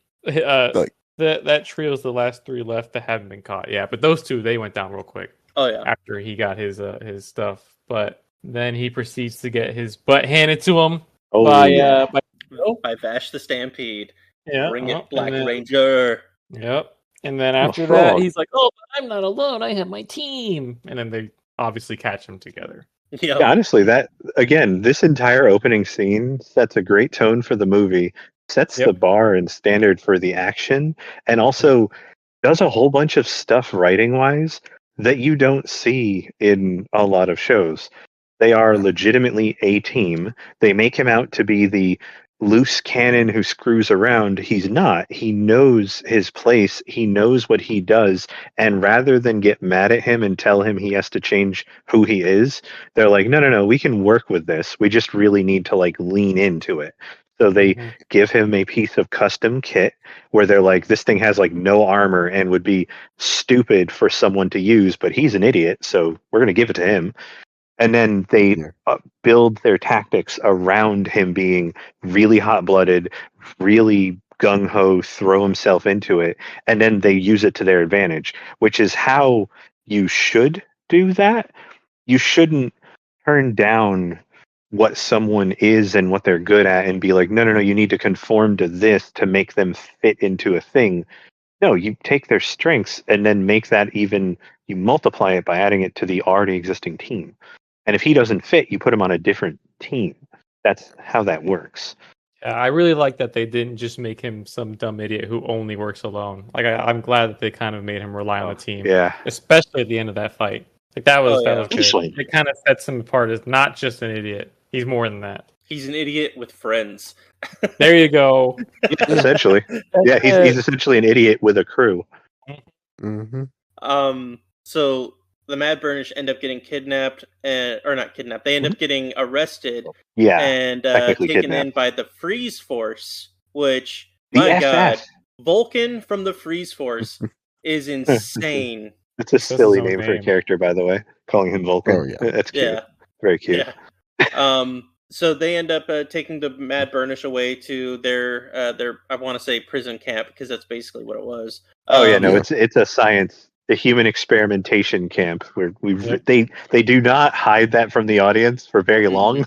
They basically immediately go, by the way, they're bad. The Burnish are innocent victims. Yeah, we know. Yeah, it's literally like 2 seconds in. Oh shit. You first think it's like a supermax prison. The moment the door opens, you're like, Nope. oh no. This isn't a Nope. prison at all. This is the elderly, literal children, like missing eyes, and their limbs are completely bandaged. And it's like, wow. Okay. And then with the next scene after that, it gets even more fucked up. So we see the crew celebrating, with a celebratory pizza, and they're all praising the cook. And then the Fire One Force shows pizza? up. Well, they all get a pizza. There was numerous pizzas. Oh Yeah. no, there was a fat stack of pizzas for they the all get big a guy pizza. and the main character. Yeah. Yeah. Like the main character was eating them slice by slice. The big dude was eating an entire pie by himself. Yeah, he started eating that crust first, bro. Yeah. Yeah.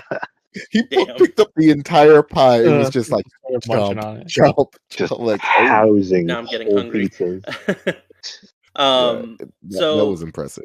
The Freeze Force shows up, and it turns out that the cook who's actually, making their food, he's a Burnish, and because of the fact that he was being hidden by the proprietor of said establishment, both the Burnish cook and the owner are being taken in for treason.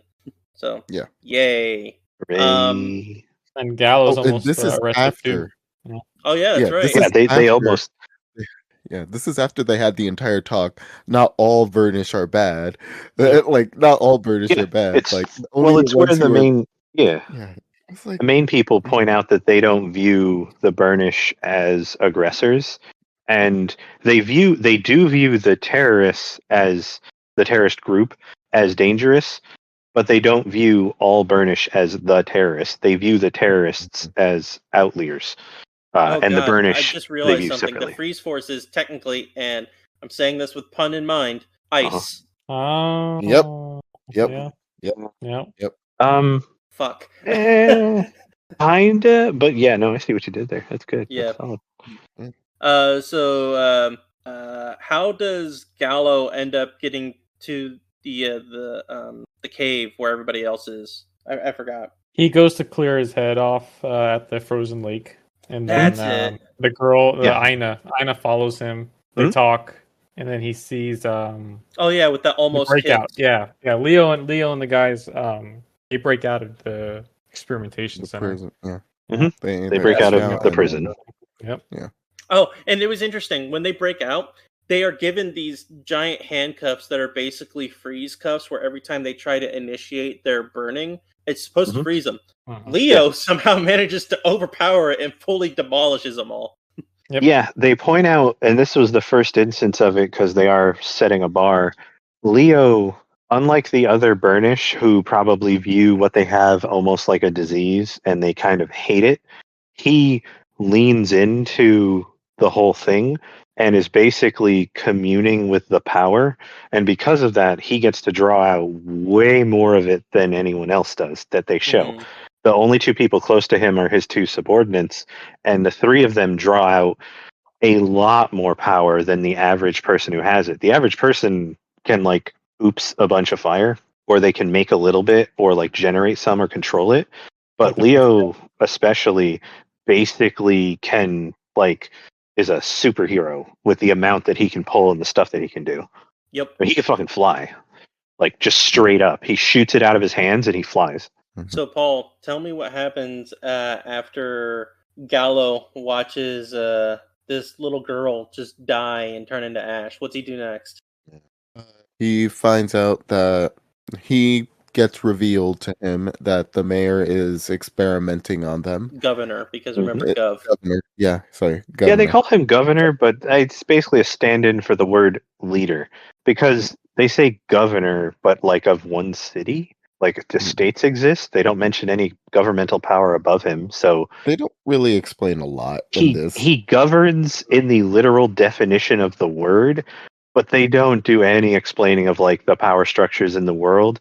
So you can basically just sub out the title for leader because that's like really a all it means. CEO. He's a CEO who has power over. But he is. Yeah. Yeah. Yeah, he's a CEO who controls an entire city because he also controls the corporation that builds all the fire stuff Yep. and Yeah, the fire suppressant stuff. After he does that, he leaves. They let him go, and he goes and he confronts the governor. And the governor literally does the full supervillain thing of explaining what he's doing He and what goes he's full planning on doing. diatribe. He Yeah, goes like, supervillain wastes no so time. fast. He wastes yeah, like- no time. He just looks at him and goes, "Oh, this guy knows about the human experimentation. Well, time to shatter his little world." And then It's 5 minutes after it being pointed out, he's like, and this is why I have to ruthlessly murder these people as living batteries. Mhm. And then Gallo's like, what the and then he proceeds to punch him so hard he bounces him off the ceiling. so it's Yeah. crazy that he ends up talking to him about that when you find out that he utterly despises him. Right. Oh, That's he so weird. hates him. Why did he bother showing him the whole arc? Just Like, and then yeah. reveal that I he don't know. hates him. Like that didn't make Wait, sense. It was like he narcissism. was giving He him just a has chance. a need to do it. It's But the why Lex would he give him a Luthor. I chance? He have was to talk ultimately about going to end myself. up killing him. No, he I- knows that Gallo would exactly. never team up with him because Gallo's a bleeding heart, and he can't do the ruthless choice that the main Right. character, that not All Might can do. He can't do that Yeah. Not like, All Might. and oh man, that every punch, time. Every time I look at him, man, I've seen punches. Hell, that shit made me think. Damn, his That fist, was like a rocket fist punch came to out. the chest. Yeah, no, that was rough. Like Ooh. Gallo's a normal person, and he hits him with like anime power, Yeah, and Gallo indeed. is just like, I yeah, wouldn't no, even say he. Gallo's like a normal person. just The fact comes that with- Gallo is a firefighter and he does all that crap, he's more than a normal person. So imagine what that punch would do to a normal person. Oh yeah, no, that Right? probably would have killed like like the girl who was standing right there, who's just a totally normal person. She probably would have Oh, died. Yeah, Yeah. absolutely. It was literally like right out of fucking nowhere. It was just okay. You think I'm a Mhm. villain? Then, like, Let me oh, explain why I'm a villain. Yeah, I'm like, not a villain. I'm a super villain. yeah, like, I am a savior, also known as supervillain. See, the SV are in there. like shit. Like he hit him so damn hard that when the guards came in, he was still on the ground. And Oh this yeah, is no, he doesn't get up. They throw him in a cell and he's still lying down. Like Yeah. Gallo is just out for the next bit, and we don't until we come back to him.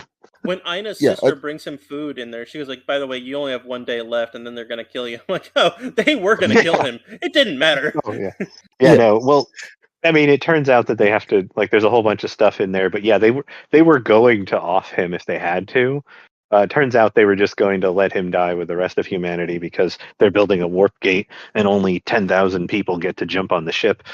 Oh, yeah. All right, Will, explain the warp gate. Okay, so they're using the burnish as literal living batteries where they spin them on essentially it's a slave cross. They mount them to it and then they spin them.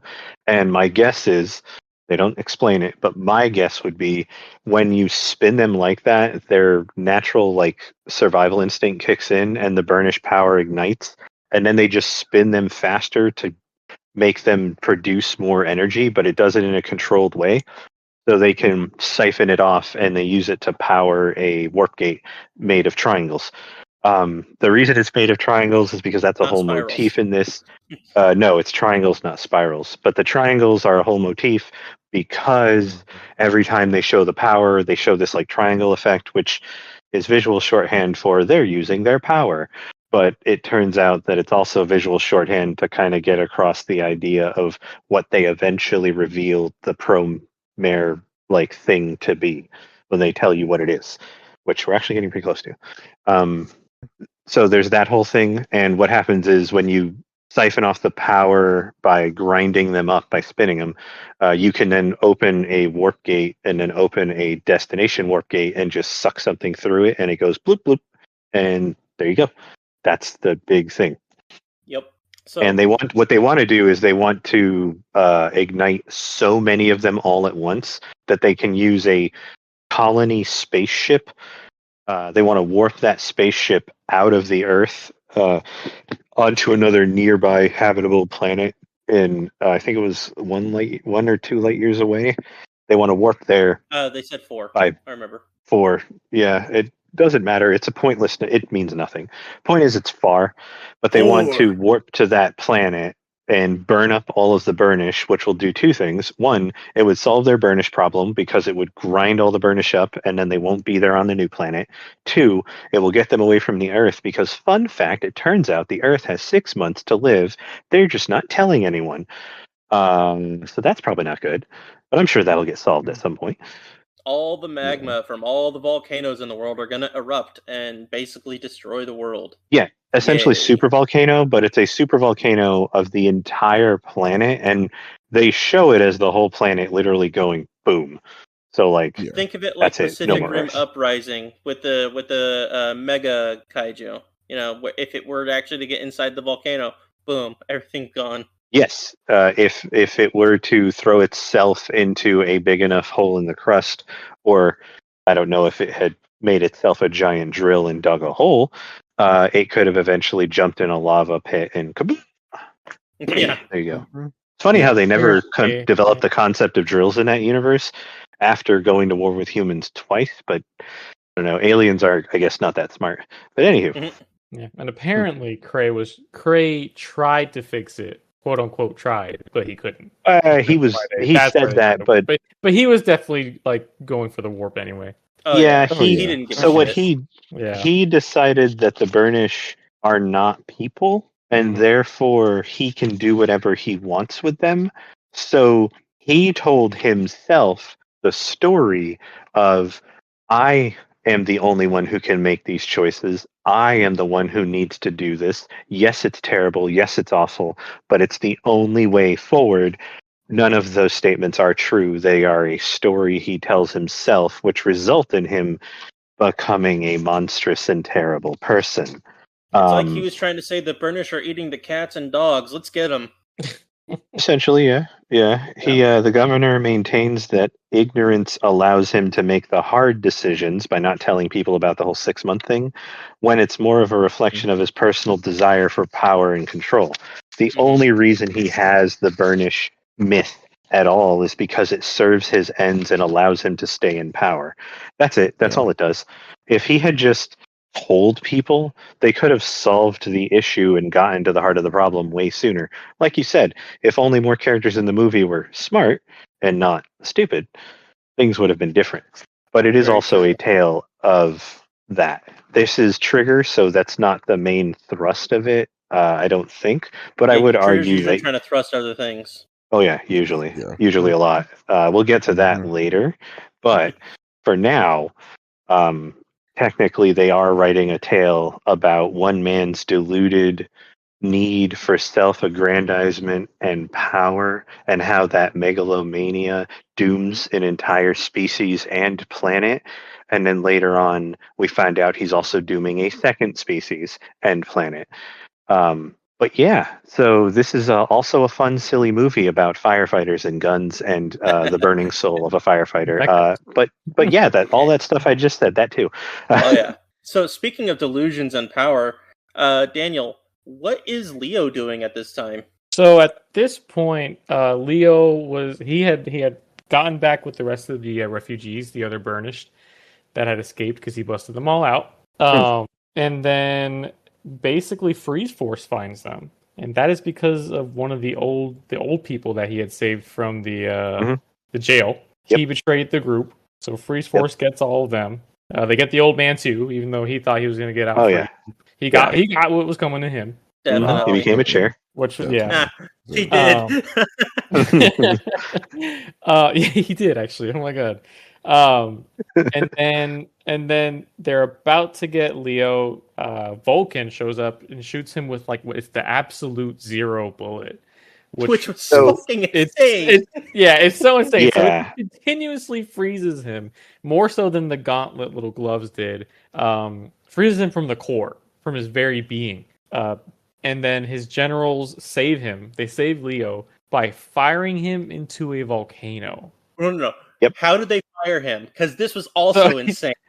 Okay, so the generals using their Promare power, their firepower, they constructed a cannon, Yep. a fire Yep. cannon, And they literally shoot him. and they literally shoot him as a block of ice, basically almost at that point, into a volcano, and Yep. he sticks to the side of the volcano on the inside, and then he's like continuously freezing. So the explanation they gave in universe was the way that bullet works, it reacts to body heat. Yeah, So the more heat you apply, the stronger its reaction. It's essentially what he's describing is a matter antimatter annihilation effect, except fire, ice, and then the ice wins. That's what he's describing is that type of like symmetrical relationship. So the stronger you are and the more you, which you don't have control over, the more your power reacts to the bullet, the faster it freezes you and the more complete the freezing. So Leo is just basically in agony as this thing freezes him totally solid and is trying to actively kill him as his power is pushing back against it, not realizing it's making it worse. So he's stuck in this like biofeedback loop of just pain and suffering for a while. And it winds up driving him insane. Yeah, Oh, yeah. he literally after freezing for a while, for a long time, he just ends up ripping it out of himself. Now, mind you, we haven't touched on this at all. The music that cues up for every single action moment, fucking perfect. Yeah. Oh I my have, god. I have, It I have does. this song It from does when sound Leo amazing. goes crazy. That song is on my playlist. Ever since I've seen the movie, that Yeah. song is amazing. I think it was called Da, da, Superfly. da, da, da, Yeah, da. that's Yeah, the A one. really good soundtrack for this movie. Oh, The scoring is very good. Bangers. very. Oh my god. So Daniel, what does he turn into? Turns into a big ass dragon. Damn right. That's Those right. of you who've played Ocarina of Time will recognize what he turns into as one of the bosses from that game. Honestly, that did not remind me of that. That reminded me of King Ghidorah from the Godzilla. The The Netflix the trio. Godzilla, yeah, the Yeah, I'd the rather say Netflix King movie. Ghidorah I was 'cause like, fuck Zelda. I was like, A lot of people want to, Isaac. but I don't think this is the right cast for that, sir. God damn it. Oh, But actually, yeah, yeah. I Speaking of literally Twinks, Zelda, Oh, gee. not her. We all know I'm talking about Link. Yeah, Oh, what a segue. Link is a twink. It's like speaking of twinks. God. All right. So Leo turns into a giant dragon, and he decides that he's incredibly enraged, and decides the best course of action is to take down Governor Cray. So he goes straight to the city as the dragon and Yep. decides to wreck shit. Oh yeah, he's just mad at this point. He doesn't care anymore, and he's completely dropped all pretense of like not non-violence, but he had a non-killing rule. He said they only didn't kill kill anyone when that doesn't absolutely pushed. Like you have to shove them against a wall and make it like you or me. But he's like, we don't kill meaninglessly. We do not do that. And he held his crew to that standard. Yeah, he's thrown that out the window at this point because it's just they keep getting abused over and over and over, and he just does not care anymore. So the time frame for all this, from when Gallo ends up getting his chest caved in, and to the point where Leo ends up becoming a dragon, it's roughly about a week. Apparently, they only mention Really? it in a small amount of passing. Really? It was a whole Yeah, week. because he missed Holy a week of shifts. Oh He my missed god! a week of Right? shifts. Yeah. They Holy I didn't even they catch bring it up. that. Yeah. So Like, Leo they- was stuck in that mountain for like days. Yep. Yeah, Yeah. Well, that explains him going absolutely insane, because, yeah, that would drive you insane. It's constant pain. Yeah. Yeah, constant pain and suffering with no end in sight, combined with, everyone you know and love being hunted and dragged off to the mines. Yeah, And yeah, someone that'll definitely do killed, it. too. Someone got like squashed, like broken to pieces. Oh yeah, no, Someone died. they make a Yeah. point of showing you that the freeze force was not they did not care to collect all of them, so they show the frozen, shattered remains of several of the Burnish refugees. So Mhm. some people do. did just straight up get killed. So yeah, the freeze Leo is force are basically terrible a new people. type, and he heard all the screams of everyone who died. The Jedi are gonna feel this one. Yeah. Oh, So a man. week has gone by. Leo's fucking shit up, and Gallo ends up escaping the prison. As he escapes, he's like, "Oh shit! I can't have Leo doing this. Time to Mhm. take him down." This is And Leo's crying. that's true. Yeah, Yeah. Yeah. he The feels dragon his has a pain. big tear. Yeah. And so he Yeah. ends up getting his Fire Force. God damn it! No, his firefighting brethren. Yep. That was a slip. That was You a mean a slip. force that fights fires? Yeah, that was a slip. Uh, He ends up getting See? his crew to help out, and ends up getting another mech suit with the Matoi. And he decides that he's going to try to drill into him to knock out Leo from the dragon. And then Aina comes in with her little ship that she, is always like hovering around, captures shuttle. both of them into the back end of the ship, and they're still duking each other out while they're in there. And then she just drops them off onto the ice river. She literally dumps the them ice onto lake. the frozen lake in the middle of nowhere. Yeah. And tells him to cool off. She drops them from like a good, what would you call that? Like a couple 100 feet in the air. Yeah. Yeah. I think it's important to note that Prey was about to fight Leo by himself. Oh yeah, they set up that or Cray Gallo's was not. basically going to anime punch him in the face. Yeah. And they deny us that, but don't worry, we'll get there. Yeah. Like you get that moment, like he's like, I'm just gonna put this dude down myself. Like he literally That would have had been that a good entire fight too. vibe. That would have been a fun fight. It would have been a one-sided fight. Yeah, it would have been. Yeah, it would have been over rope. Who do It you would think have been would've a very Cray. Really? Yeah, because Craven says that he's. Oh, we'll get into that later. But Cray. Well, yeah, he comes out and goes like, "I'm gonna have to deal with this myself." Yeah. And then he's like, "Well, guess I didn't need to do shit." Yeah. Mm-hmm. So, Paul, you have the task of introducing us to Professor Deus. Yes. They called him Professor Deus. Professor God. Yes.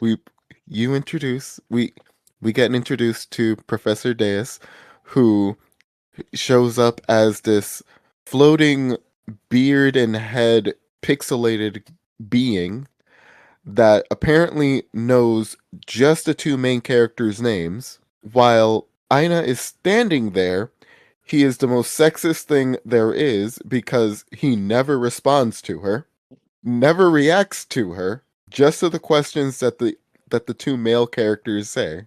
And watching it twice, I noticed that he never responds to any of the good questions that she asks. He So just I kind of responds. noticed that he didn't respond to her when she was in the ship, but I didn't realize that otherwise. Yeah, no. When she's in the room there with them, he never responds to her. I never. I never could responds come up with a reason to explain that. Part of that reason being something they get to in a moment, unless we want to just jump ahead to it. Being that the thing they're talking to is not actually the professor.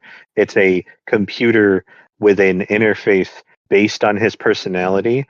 That is a really good observation, though, because that also matches something he does later, where he's talking about something and somebody asks him a question and he goes, "Oh, well, then I guess this would have happened." And Aina, at one of the few times he responds to her, she asks him a question, he responds, and he gives her an answer, and she's like, "Wow, really? That's it?" And he goes, "Yeah, I guess." Because it sounds like he's completely uninvested because he is at the end of the day a machine. And he's not programmed with a full personality. He just has an interface and a bunch of logic coding that is based off the mind of the professor. So he he can kind of approximate the professor, but he can't truly, like, he doesn't have a soul. He doesn't emote. He doesn't care because he doesn't understand those things because he's not a sentient machine. He is just a really advanced robot, but a true robot in that he doesn't have any of those things. He's not actually sentient. He was really only responding based off of, things that were important. So for the fact that they go like, well, why did you choose us? I was like, I didn't. He just landed here. Yep. You just Again, just pointing here. out that I don't act. I was simply observing. When asked how it knows their names, it says that it hacked the server to read up on them, but then it chose to do nothing. And I think that is also a really good show of how it can't abstractly think I should do something proactive because it wasn't told to be proactive. It was told to be preparatory and then to be helpful, but only really given an option to do that if someone came into contact with it. And because nobody came into contact with it, it just sat there dormant for, we're led to believe, 30 years. Just sat there doing basically nothing. Just watching. Doing jack shit. Just watching. They're just sitting there going, I could probably help them. And then moving on immediately to the next thought.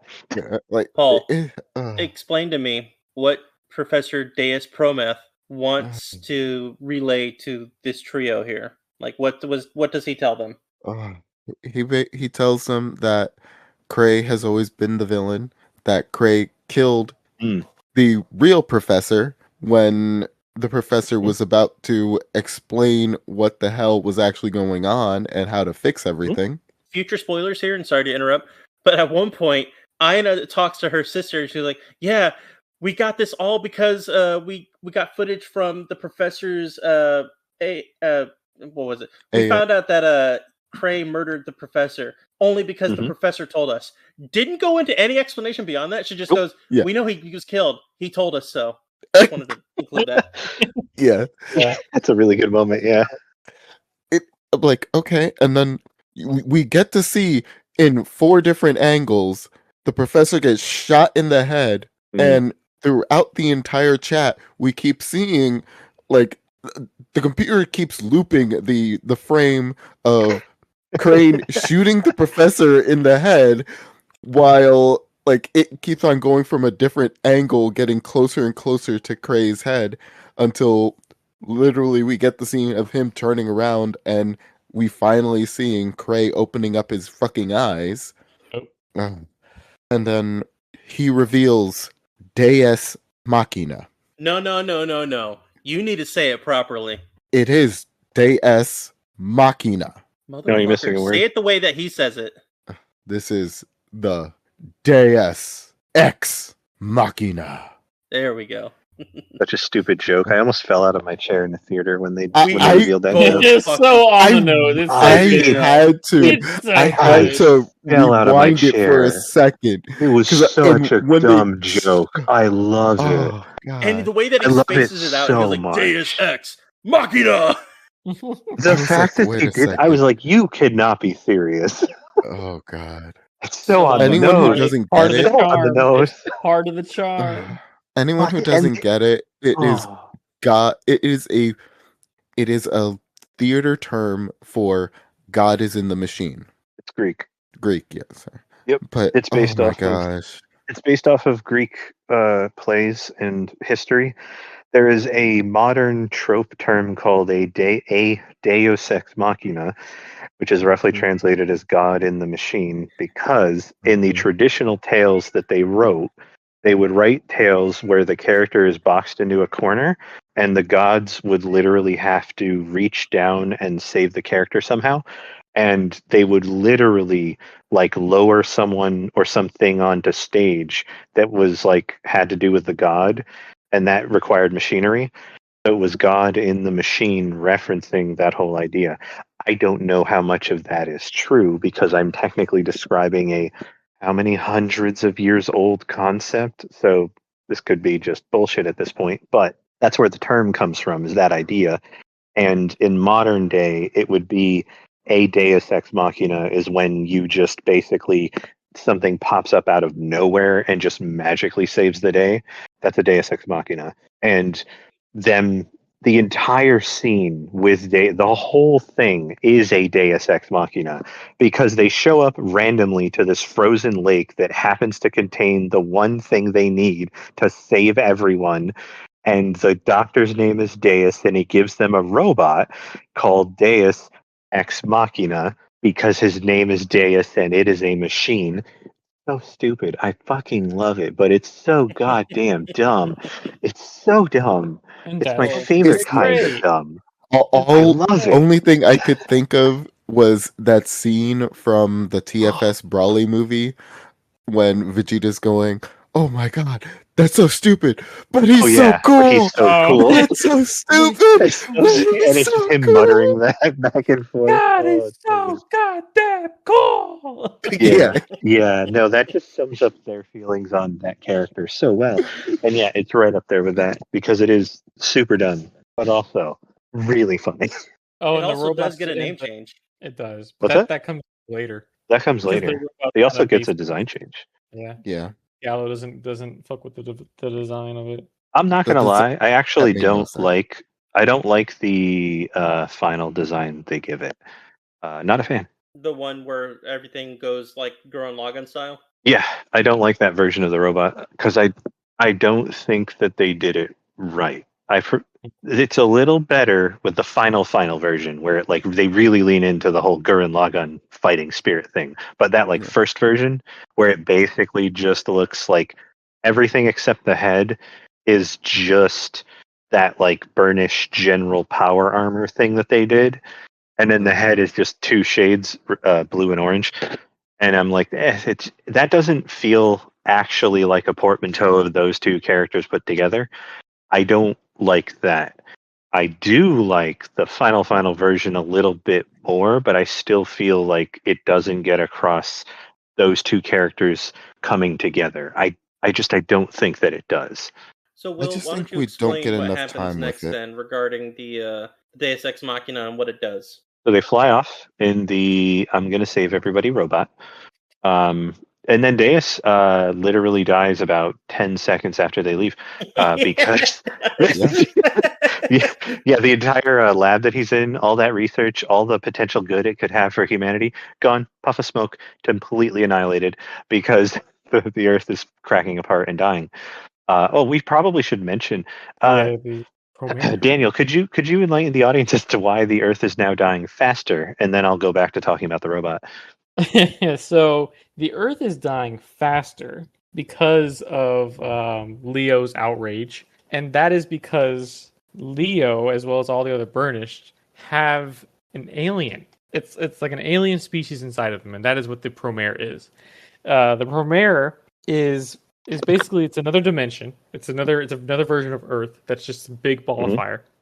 And the Promare are a collective of species that communicate, the doctor says, via electromagnetism, and they exist off of nuclear fission or something like that. Essentially, they live off the energy given off. What he's describing is they are literally the living embodiment. Like, their entire being is like nuclear fusion, nuclear fission. They are that energy with its own will, which is really hard to envision because it's so alien. But that's it's a really good description. But as far as sci-fi is concerned, I have no idea how you would explain that. But he also didn't get a chance to study them. Yeah, he got shot. He got shot and then died. Perhaps if he spent 30 years studying them. But he does know that there was a tear in was it the space time that kind of connected both Earths temporarily, which is what caused Pacific Rim membranes. Yep. Essentially a tear between the two worlds that links them, and each Promare winds up linking with a host human. A host is the wrong word. It's like a pairing. Like a partnership, yeah. Yeah, it's essentially a partnership. Like a symbiotic relationship. Yeah, but they don't know. Entity. What's that? What's up? Alternate universe entity. Right. Yes. Are we doing Ava? That feels Ava. Are you sneaking things in? Maybe. Maybe. But there is also the Promare inside the Earth's core too. That's still yeah. So from there's that. from A lot the of them come out of the core. right. So when Leo went crazy, that had an effect on the core, as well as all of the burnish that were being used to make the warp gate. When they were starting to get hurt, that caused the Promare and the core to react because of all of that pain, which is what accelerated the Earth to basically have like 1 day left. So in the biggest, most ironic twist in the entire film, the Earth is dying faster because of his project to save humans and leave the Earth because the Earth is dying. And it's basically the way that Deus explains it is as soon as he lights off the warp engine, the Earth will immediately detonate and everyone will die. And they won't even make it through the gate before it explodes. So, yeah, in the ultimate ironic twist, if only Cray hadn't completely lost his mind 30 years ago, we would all be better off. Yep. It's literally all his fault. Like just Especially- completely, it is all his fault. 100%. Especially because the Promare engines that Cray is using were incomplete, whereas Deus had an actual complete working one that actually would not have caused the combustion. Because the incomplete engine draws the power out and harms the Promare human pairing. And when the human feels the pain of the getting their energy pulled out and dying, all of that suffering gets reflected back into the Promare, and because they're a collective, it bounces around the inside like a feedback loop, and all of the Promare start losing their minds. Also, the Promare come off like a much more instinctual species. They're much less like, you don't talk to them like one-to-one. You feel in their direction, kind of like how humans interact with animals. Like they have an emotional range and they are their own being, but they're so alien compared to us, you can't have a conversation generally with an animal. You can have a relationship with them, but it's not like talking. Yeah, and that's why the burnished always need to burn. It's because the Promare inside of them are making them feel the need to let it out. They have a primal urge because that's how the Promare exist, and that urge bleeds over into the human, driving them to do that when the human kind of wants to push against it and control it. So it's As it's the song essentially goes from Persona 3, "Burn My Dread." Yes. I just wanted somebody to acknowledge it, even if it would just stay silent for like 30 seconds. The primary color in that in that game is blue, so lines up pretty well. Yeah, exactly. Yeah. Checks out. So Daniel, take us through that fight. The fight. Oh, when they get to Cray? Yeah. Oh boy. So first, does Cray ends up having a machine. He gets his own mech. He does. He does. He gets his own robot. After they turn into the Leo de Gallon. Okay, so I wasn't sure if it was before or after, but yeah. So after. So Gallo is not. He doesn't really like the way Deus Ex Machina looks. So he's not. Yeah, he's not jiving. With he literally whines. It doesn't look cool, and it just doesn't excite me. And Leo looks at him like, "You've got to be fucking kidding me." Yep. He looks at him like, "Seriously, dude, this is what we're doing." Yep. It's like Leo I can't get into it. My fighting spirit is not reacting to them. Yes, it was dumb. So Leo, being the nice twink he is, gives him the suit that he wants. He gives his dom the suit that he wants. And they make it into Leo de Gallo, which they then use to attack Cray's building, and then Cray unveils. He literally kicks the building. Yes, he's attacking the building, and then Cray transforms it into a bigger mech that he does not name, but Gallo names for him the Crazer X. Right? Stop naming things. I really want the Crazer X as a model kit, like really badly. I really like the design for that mech a lot. I also love. Go ahead. Yeah. No, Daniel, go ahead. Oh, me? Yeah. Oh, yeah. Oh, okay. I was just gonna say, you know what's funny is that Cray's like, don't name my stuff, but he's naming like all of his attacks like genocide. He does. He 100% names every attack. Every attack has a name. including the weapons. Yes. Oh my god. Uh, I just thought that was stupid. It is. It's really In a funny, stupid but and it's correct really way. dumb. Yeah. I like. I will say, from a design standpoint, I really enjoy the opposing design aesthetics. So the Crazer X is literally just a really big robot, and it is super chunky and blocky, and all of the things that it does come off as, if you built a machine to do this, like even a war robot, this is what it would look like. And every one of its attacks and stuff, they're all based off of that design philosophy. Then you have the other two main characters who are basically piloting a super robot filled with fighting spirit and friendship. And they both reflect those design aesthetics so harshly. It's great. And Yeah. the juxtaposition is wonderful. I love it. I love the way that it does that. It's really cool. I agree. Yeah, it's cool to see the different ideals basically at play there. Hmm So It I'm tells, looking up the there's so Crazer much X. storytelling in just that. I'm Mhm. looking up the Crazer X, and apparently they did a Promare diner, and they said one of the foods was based off of the genocide cultivation beam. Oh, it's a salad? I'm guessing. so That it's a is salad. insane. Oh man. But anyways, yeah. Continue, Daniel, if you wouldn't Oh mind. yeah. Yeah, so they end up duking it out. Cray names all of his attacks, even though he doesn't want everything to be named. And then at that same time, also the rest of the fire team is fighting fires all across the city. So this is the point where they actually kind of also get something to do. Whereas I wish they had more to do throughout the movie. They showed them doing more throughout the movie.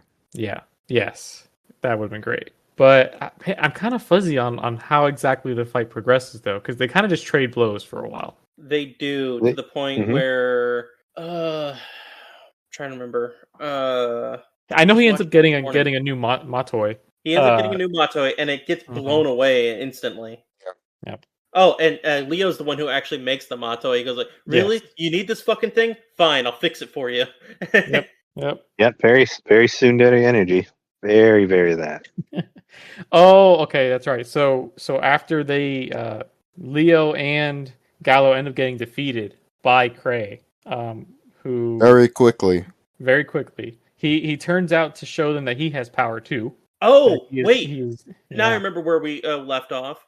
So side thing, the sister. Yes. Yeah, The so sister. Ina's sister, she ends up, she's like the main scientist that's in charge of, this entire warp drive thing. She ends up finding out that Cray is an evil piece of shit, and from her sister, and then finds out that Ina was talking to the professor after he was murdered. Whatever. Oh, and another thing, side tangent to side tangent. When they were transported to the Deus Ex Machina, there's a throwaway line in there where as soon as you see the camera panning up, Ina goes, "How did they get in there so fast?" That felt like a dubism. That felt like a dubism. But it makes sense because like, how did they get in there? But anyways, Yeah. So It Ina's literally sister, looks like she they basically teleported right in. overdrives the warp drive and basically makes it to where its output is so intense that it manages to just burst and completely fry the warp drive. So anyways, continue there.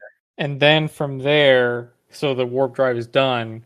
Cray defeats them, and he decides he wants to use Leo as his new core. And we forgot to do the big reveal, though. Yeah, it's at this point that it is revealed that Cray is actually a Burnish himself, and he has. Oh, and that the entire conceit of how he got his fame right before he meets the Doctor, the whole way that happened was he was having trouble controlling his Burnish power. It erupted out of his arm into Gallo. Oh my God, the main character. I think it was his apartment. Yeah, young Gallo. It was young Gallo's apartment. It was him as a little kid. The Cray accidentally shoots off a bunch, frying his own arm and burning down the main character's house, killing the main character's parents. And the main character came running out into his arms, and he literally just happened to be standing there because he just burned it down and lost his arm. And he was holding him, and he turns around to see the crowd, and it just makes him look good. So he pretends like he saved him, lost the arm, saving the kid, and had no idea what happened, when in fact he was the reason that the main character has no parents. Yep, he was the. It was all a lie. Everything It was was all a lie. lie. Everything was a Joker. lie. And that entire time, he was actually trying to get Gallo killed by Oh placing. yeah, no, 100%. He put him in the most dangerous job, which is the fire team. The firefighters. Yep. Mm-hmm. And then he's You were like, gonna say "How Fire are you Force. not I dead heard it. yet?" I heard it. He's like, "How are you not It's dead yet? You should be dead. What the fuck?" Fire Force. But yeah, so he ends up that's the big reveal. He beats them. He steals Leo, and he uses him to try to be the new core. Yep, and it almost kills Leo, and it almost succeeds, except that. Well, actually, he almost kills Gallo too. But Leo protects Gallo with his fire, which leads his burning rage, which leads Gallo to have the idea to actually save the planet using fire. To save the planet from fire using fire. Burn it out. He to realizes. extinguish it. Yep, which in reality is actually how you extinguish some fires, by flashing them so that they poof out, and that's it. Because you can't just suppress some; you have to essentially make them pop so that they're out for a second. Yeah. And go ahead. Oh, I was just gonna say, it's you basically create a fire to starve the larger fire of fuel, so it winds up burning itself out. They wind up both burning themselves out together. Too bad that doesn't work for California. That's actually how they stop most fires in California. That is also a much larger conversation about how they don't properly deal with all of that brush. But anywho, yeah, and how they defunded their fire department. But yeah. But Gallo goes to save Leo, and he hits Cray with a nice clean punch. He hits him with a 1-2 combo. He does. He hits him with the initial punch, and then boom again. That was good. Stay down, motherfucker. Yeah, because he's being protected by Leo's fire. That's how he's able to fight Cray, because Cray is genuinely at this point shown to be more powerful than Leo. And then he makes out with the corpse of Leo. No, it's not a corpse. Not yet. It's still warm. But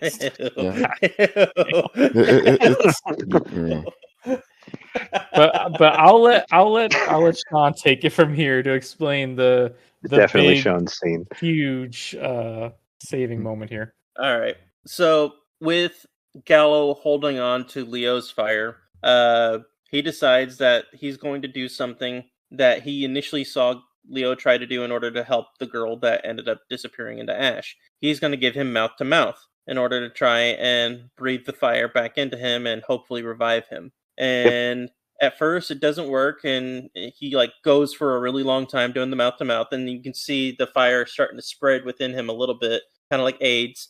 And then as he does it, all of a sudden he does regenerate. And when he does, he wakes up because hey, so thank you for reviving me. And then Gallo suddenly is freaking out, oh my god, why did I do that? And I don't think it was because of the fact that he kissed him, so to speak. I think it was for something else. It's because he had the fire, and he spread the fire. Yeah. He freaks out because you think they lead you to believe he's freaking out because he just made out with a dude who might have been passed out and dead.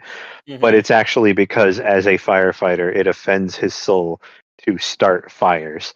So he on principle cannot do that, and it bothers him so much, and he's so mad about it. And even Leo's looking at him like, dude, what the fuck is wrong with you? Right. He's like, what are you talking about?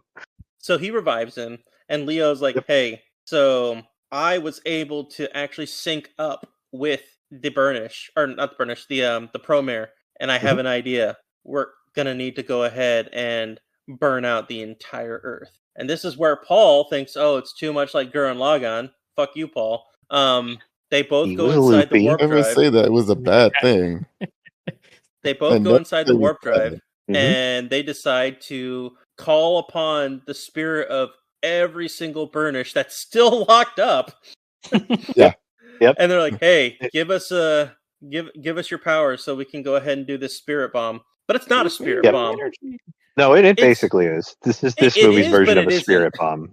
Because then it becomes a spirit pile driver, where they end up becoming the giant Gurren Lagann Leo de Gallon. Yep, which is a really cool design. Gallon de Leo now, yeah. Yeah, Yeah, Gallo goes in front this time. Yeah. And they basically form a giant version of the Deus Ex Machina, and it just starts punching the earth with all of Yep. its fiery energy. And it manages to spread all around, causing every human that's alive to be engulfed in the flames, but then not be burned. And then the Promare end up getting all their, I guess you could say, spiritual energy, but basically enough energy to where they can actually warp out from this universe back into the other verse. They form their tear, they go through. Yep. And then It closes the everything tear. just, goes away. And it's nice. It's cool. Everything's, pretty much destroyed. Kray's there armless as he should be. And Gallo is like, hey, we have a lot of people that we need to rescue. Let's go ahead and do this. That is also a very true statement. Like when we say the burnished thing is over, yes, but like they're still on a planet Earth where like 70% of the surface has been destroyed. Who knows how many billions of creatures are dead, including humans. They were borderline the planet exploded. So like we said, Deus's lab is gone. Everything else that was destroyed. This is not a anime reset where like the Earth is fine now. This was like putting out a fire. Okay, we can breathe. Let's rebuild now. But you still have everything destroyed. Yep. And then right before the credits hit, they do a fist bump, just like they do at the end of Robot Jocks. I'm sure you remember that, Paul. Except this one actually feels earned compared to the Robot Jocks one. And then we get the wonderful theme song that the movie has been peppering us throughout. And my God, yeah, no, the theme song's good. It hits. Yeah. It just hits. I love this movie. I would have watched it a second time, but then that's when I decided I want to watch the shorts that came with it. And honestly, I'm glad I chose that choice because wouldn't have realized it otherwise. So yeah, good stuff. But this podcast's not over yet. We have one more thing we need to do. Okay. Time to review all of Gurren Lagann. Hope you guys have a drink. All right, let's do this right now. Eventually. Yeah, every episode and every movie, and then we're going to talk about every time in other shows that they reference this show starting now. I hope you guys cleared your schedule. I've actually missed the last few Gurren Lagann movies. I've only seen bits and pieces. There are only two. And they finally did the dub.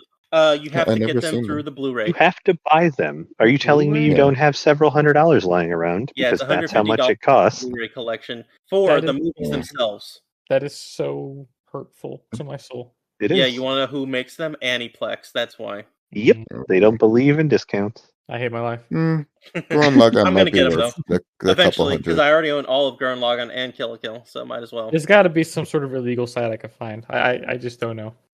There is. I just don't want to say it right now. Okay, well, you send me the name later. I will.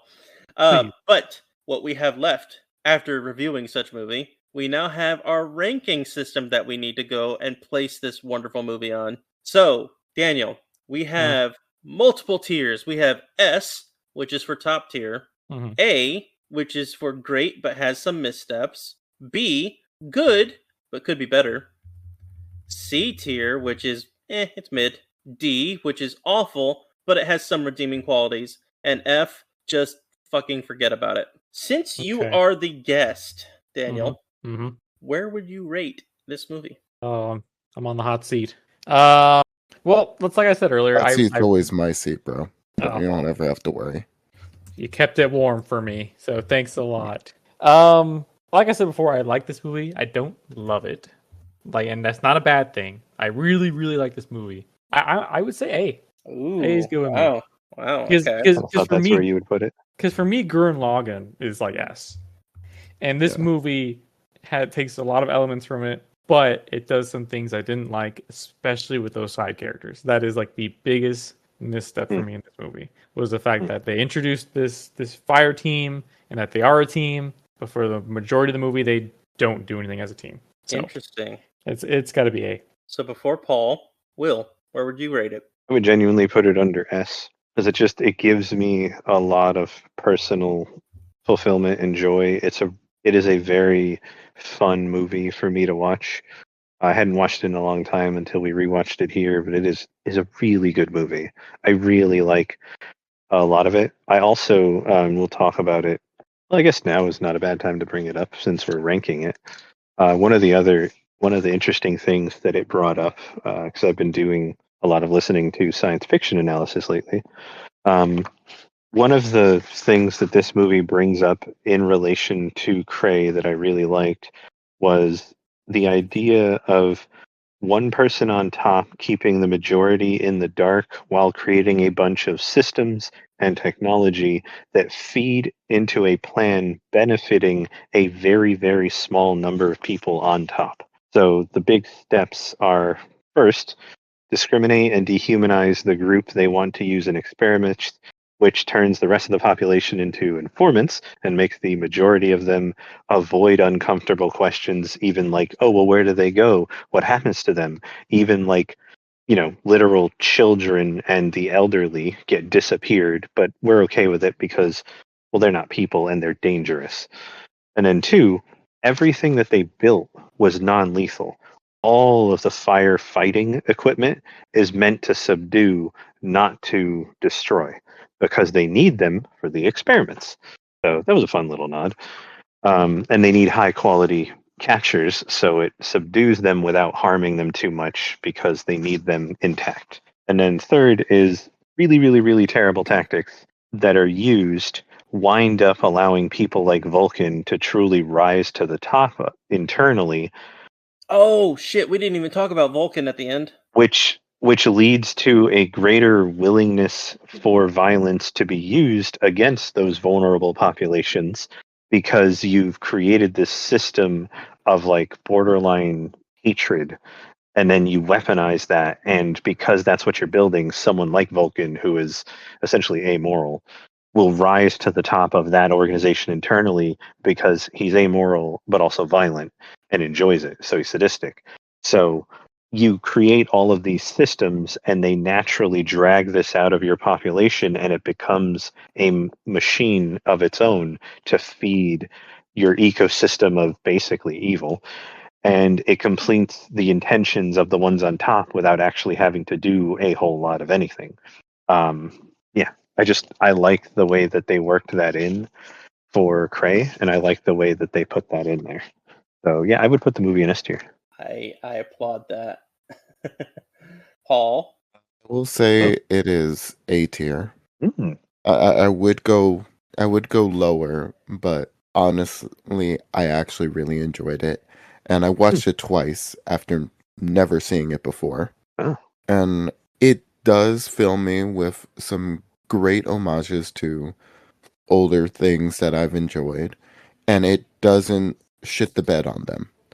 My biggest critiques are the fact that it leans so much into those homages of other things that I've loved, but that's not a negative. That is a positive. And it's a good story. It's fun.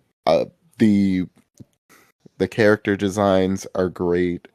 They don't do any extremely stupid tropes, and it's just fun. It's something I could see myself going back to watch when I'm bored. It's not a bad movie. It's not something that I literally have to turn my brain off and forget that other things exist to enjoy this movie. Because there are movies out there that I will enjoy them just because I turned my brain off, didn't think about anything else, and was just sitting there enjoying the movie. This, it's fun. It's fun about the things that the memories it brings back. It's a fun movie. It's not perfect. It would have been better if they released it as a 3-part OVA. Whoa. And that is a hot take. And I'm saying that because if they released it in a 3-part OVA, they could have done more to flesh out the secondary characters and make the world feel more. And the movie feels like it feels like they had an idea for a series, but they were told they had the budget to do a movie. And what they did was amazing with that. And that is what I'm saying with it. I'm not saying that what I'm saying is it deserves more time than what it actually was given. Genuinely a good Yeah. time for what it is. Yeah, and it's a Yeah. good time for what it is. Like it would be better if there was more of it. And I'm not saying that the shorts that you watch, Sean, aren't enough. I'm just saying those shorts would have been the movie would be better if the movie had that in it, or at least if they would have broken Yeah. it up to the point where we could see more of it and see more background so we could go into it feeling for the characters, not just this character looks like Kameda. I care about him. I'm kind of interested in seeing what this would have looked like as a series. That's what I'm saying. Like if it was a series, I believe that they could have done an S tier series. But While I agree with some of your points, because anything positive I will agree with. Wow, not biased at all. I agree with these two things because they're positive, and the rest of your review is totally pointless. trash. But everything I said was a Utter positive. basura. Yes. Get it? But everything else I said, Eh. everything I said was You a did it. positive. I'm just saying that it needs more. It Yeah. this story, You- this thing concept deserves Yeah. more. What you're That's saying all I'm is you saying. see it as well done for what it is, but you find it lacking, and the only way to fill in the parts that it's lacking is genuinely to make a longer thing. So either make the movie 3 hours, or more realistically, break it into 3 or 4 pieces that are like 40 to 50 minutes each, and then actually give it a little extra time to fill in.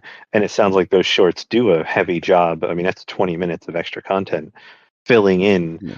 2 big pieces, which are backstory on these 2 groups, this character and that character.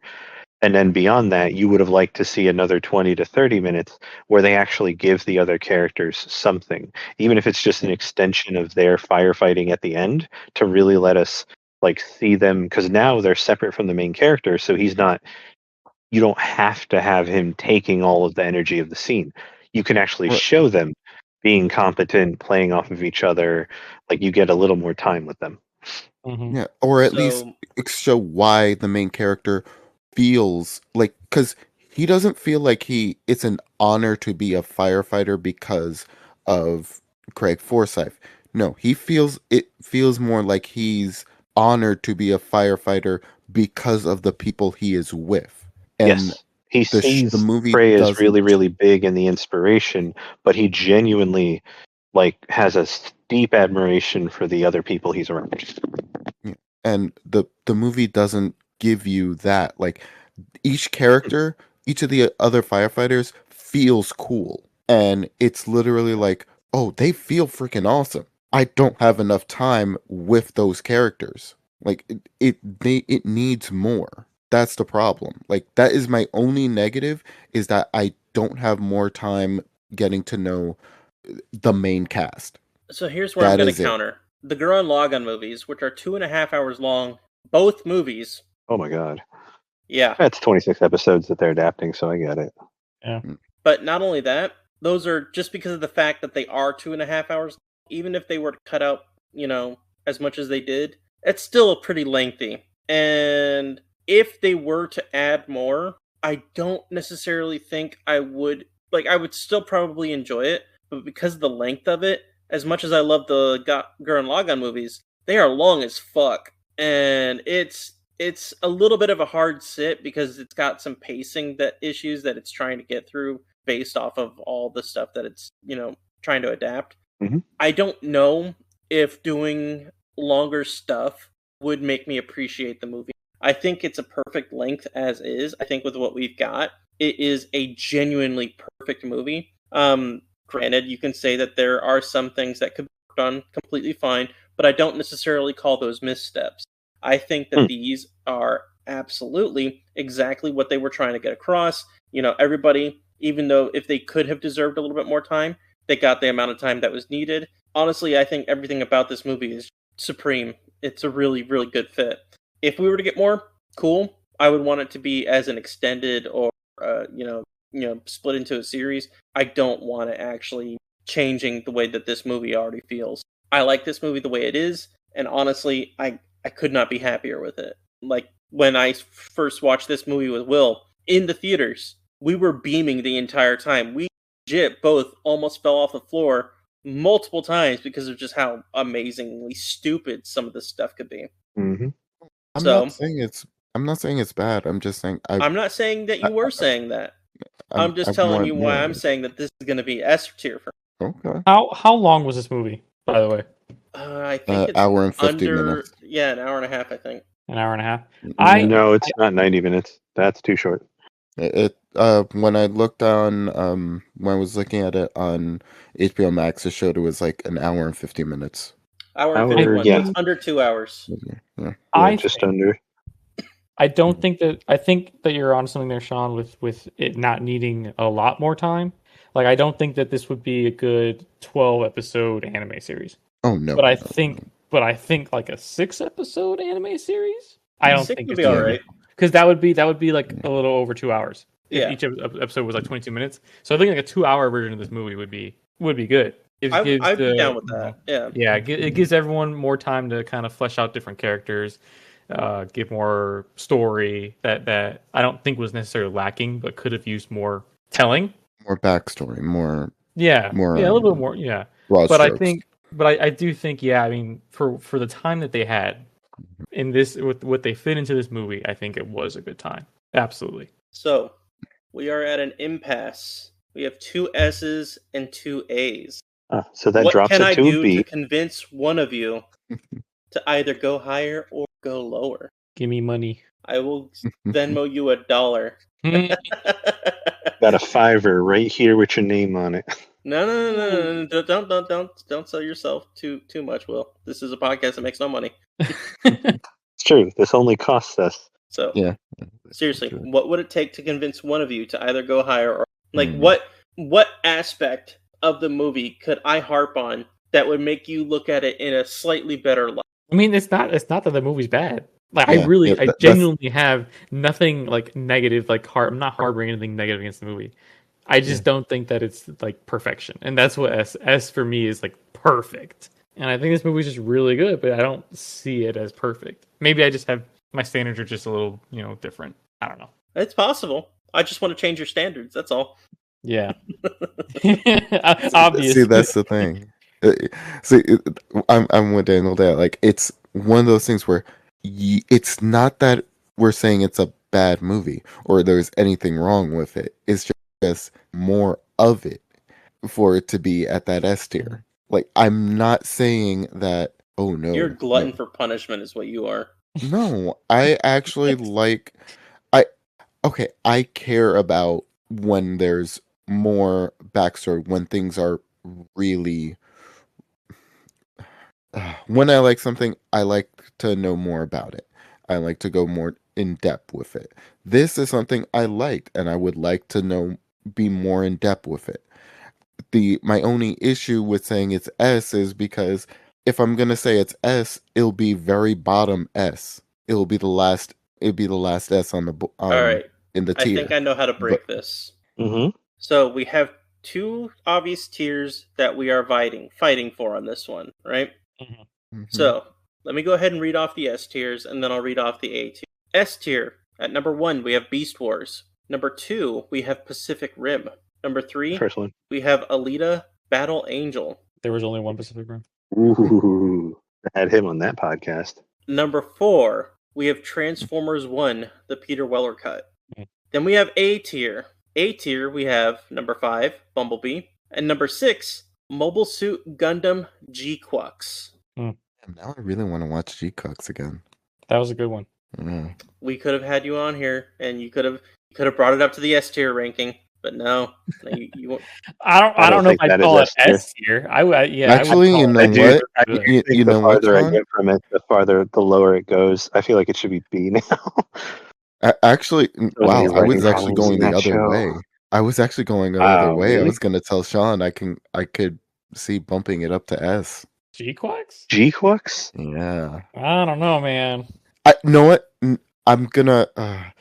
Okay, I'm not gonna lie. I have been staring and hovering over pressing the trigger on buying the Zaku model So I thought you were that gonna say could the All be. Light Gundam they just revealed.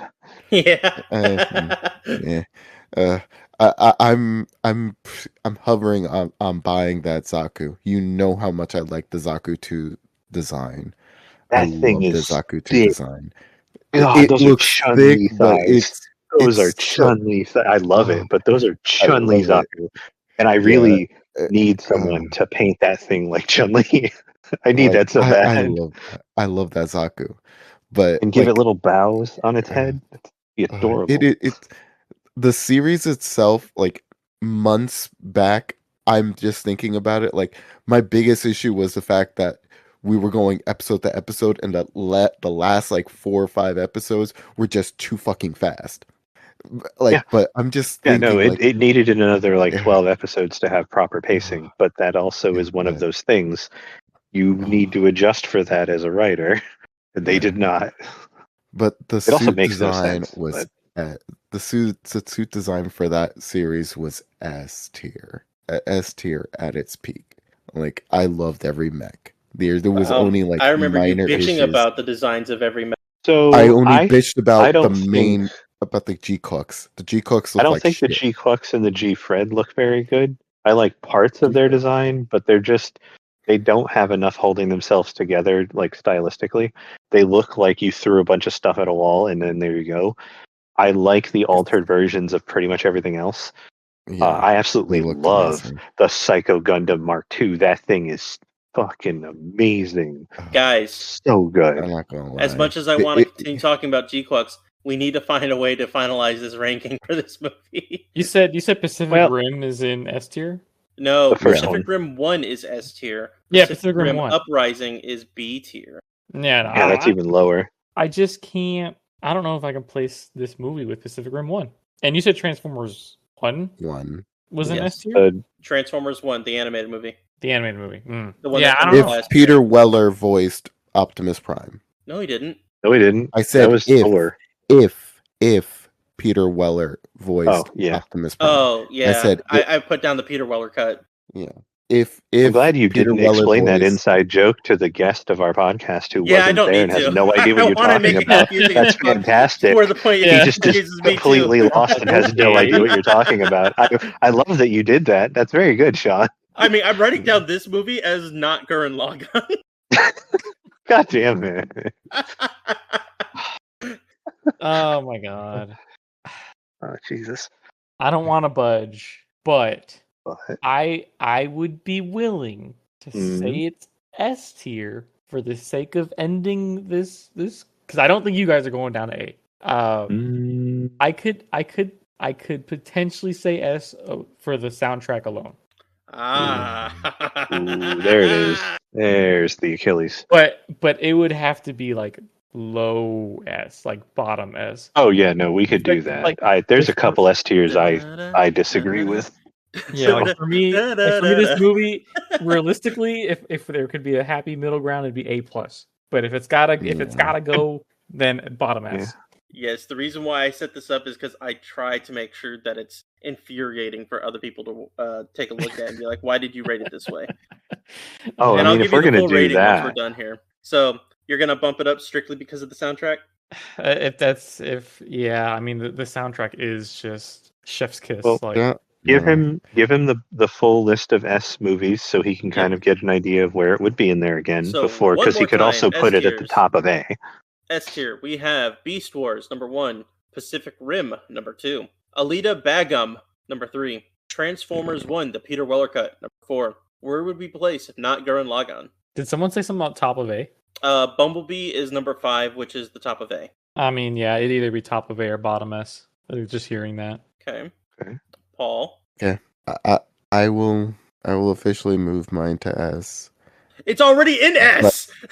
Fine. It is at the bottom of S. It is just above Bumblebee, Okay. in my opinion. It is just above Bumblebee. Will. Actually, no, because I like Bumblebee more. Well, too bad. It's already an A. It doesn't fucking matter now. Unless you're saying you want to put Promare in A. Well, he does, would but he doesn't get a put choice Mare because he's in. outnumbered now, so he Yep. has to now rank it within S like all of Not us. gonna We've lie, done I was waiting the to hear first layer. back from my ex to see if she would actually be able to rate it because she went with me on the second viewing as well. And I wanted to see where she would rate it, but she hasn't responded. So I'm like, fuck! I would have broken the tie, but I'm glad that you managed to change yours. We can go back to A. I don't mind taking you back to A. Nope. You already said it. Oh, that's crazy. But you guys said it before too. You let us switch. Why can't you switch? Huh? What's going on here? I think there's some privilege here. I'm smelling privilege. There's always it's always whatever suits Sean more. I see. Whichever suits him more and his agenda. That's why He's I have a bit of a dictator. I'm going to start calling Sean Gov. Whoa! I can pull that off. I'm just saying, not with the looks or the physique or anything else, but I can definitely do the voice. I thought you were going to say you could definitely lose an arm. But I definitely could, but I've also tried, and I'm not willing to do that again. Damn. No arm amputations. Exactly. So no A for me. Yeah, bro. So, Will, you are the last one. Why? You didn't tell us where you put it. I'm last, but I want to know where you would put it. Oh, okay. I would probably put it directly above Transformers 1, but still below Pacific Rim and Beast Wars. And what did we have for after Alita? Beast Wars was Alita. Yeah, it's not better than Alita. Nope. Okay. So this I one, really like that movie. I will actually agree with the others on. I would put not Gurren Lagann under Transformers 1, the Peter Weller cut.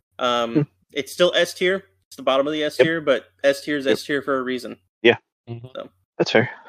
So it's going there officially. So let me go ahead and finish my updates. You gentlemen talk amongst yourselves for a moment while I go ahead and apply these updates. So I don't know about you guys, but I feel like the podcast could really work as a trio, but with a little less Sean in it. How about you two? What do you think?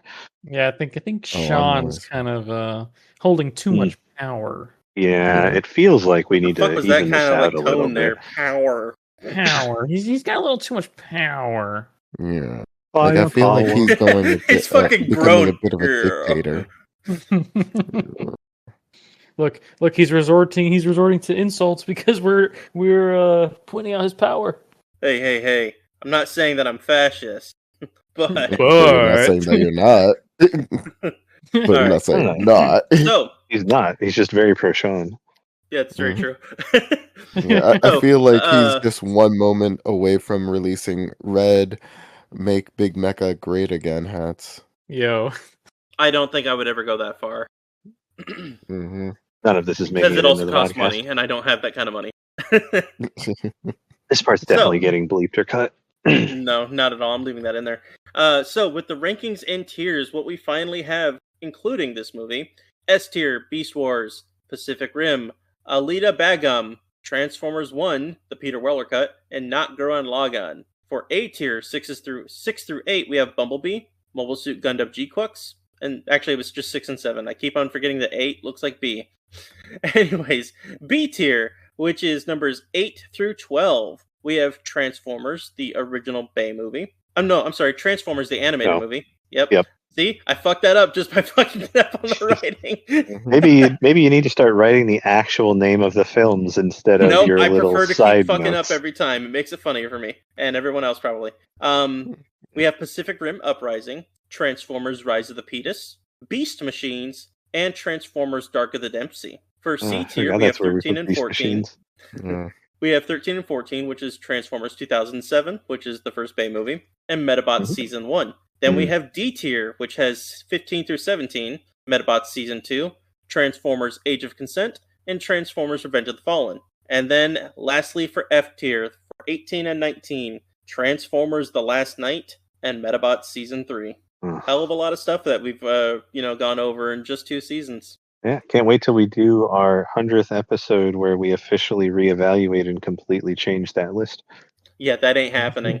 You guys can probably vote for it, but only if we have more than 3 people trying to go for it. Yeah. Yeah, because, fuck you otherwise. What we do is we do a streamathon where we rewatch the entirety of everything on the tier list, then re-tier it without rest. Do you really want to rewatch The Last Night and Metabots Season 3? You say rewatch Didn't like I finished finish. season 3. We didn't finish season That's the 3. wrong Oh word. yeah, that's right. I was the Only one who rewatched up watched. to like episode 12, and then after that, Yeah, it's we only got technically 12 new. episodes into season 3. That show's abysmal. It hurts so. You know, It's so fucking bad. I'm kind of surprised you I guys only have warned. one Gundam show on the list. We only Wait. did that to try and keep in line with the release Oh, since yeah. it actually just came out. We were Okay. really into it when it was coming out, and I still will agree that a lot of that show is, one, absolutely gorgeous, and two, really fucking cool with a lot of promise, but it does not keep its promises, which is why it is not S tier. Is it Correct. S tier? Yeah. It went Doesn't- balls to the wall at the very end. Like it rushed, like it went crazy. Mhm. It's also It went super Magic ironic that Girl. there was one big interview that kept getting passed around where the guy who made G-Quux explicitly stated his favorite Gundam show is 0080, like one of the most grounded storylines in all of Gundam, and yet he makes one of the most insane Gundam shows in all of Gundam that makes the least Yeah. sense. And I'm like, what the how is that your what? At Like least the saying your Psycho hobby Gundam is- looked really cool. It does, and also they gave what's his face a really sweet mech, the like The Gan? puppeteer. Well, the Gan did look good, yes, but no, the like puppeting the main body thing that he gets for Oh his yeah, I mobile can't remember armor. the name of that one. Yeah. Yeah. The oh god, not the Valvalo, the That was the first thing that popped to mind to me not the too. Valvalo. The No, Valvalo. it's Yeah, the some. They have Uh, weird names for Xeon yeah. suits that all have a meaning. Oh my gosh. But no, his was very clearly the cockpit is in the main chunky body, and he controls that literally via strings like a stick puppet. It's a really cool design. Speaking of shit. controlling things, guys, did you have a good time recording this evening? That makes no sense. What kind of segue what? is that? Because 'Cause I'm about he's ready to end this retaking fucking control. episode. Oh yeah, we've He's been in here for retaking 3 hours. control. Yeah, I need to. I need to go back to sleep. Yeah, And I'm still dying. Anyways, Mm. Daniel, it was wonderful having you on this evening. I would love to have you Yes, again it soon. was. Thank you for having me. I'll definitely take you up on that at some point. Awesome. Let me know when you Great. guys are going to review Gurren Lagann. That'll be an instant S for me. There won't even That'll need to- probably be like a few years. Yeah. well, if we're gonna do the show, we should do the show and then immediately follow with the movies because Exactly. That's the only way I'm doing that. they and it's fit the- together. It's the same reason that I yelled at Paul saying we're not going to do Endless Waltz unless we do Gundam Wing. Oh yeah, no, it's maybe insanely long because it's one of the like 50 or 48 or whatever episode Gundam shows, but you can't really like properly do Endless Waltz without doing the other thing. Exactly. We could do Endless Waltz versus itself, where we talk about the minor differences between the OVA and the movie, because that is different. But I think we can do that, but maybe Yeah. later. Hang well, on. they're I redoing think- a brand I new think my show ex next just- year. I think my ex just texted me. Hang on. Wow. All right. Maybe I shouldn't. This Say it. This What changes things. happened? Speak. My ex says I would probably put it in B tier. Damn. There it is. There it is. Dropping it into in the A ranking. Yeah, I am gonna do it Yeah. just because she did actually.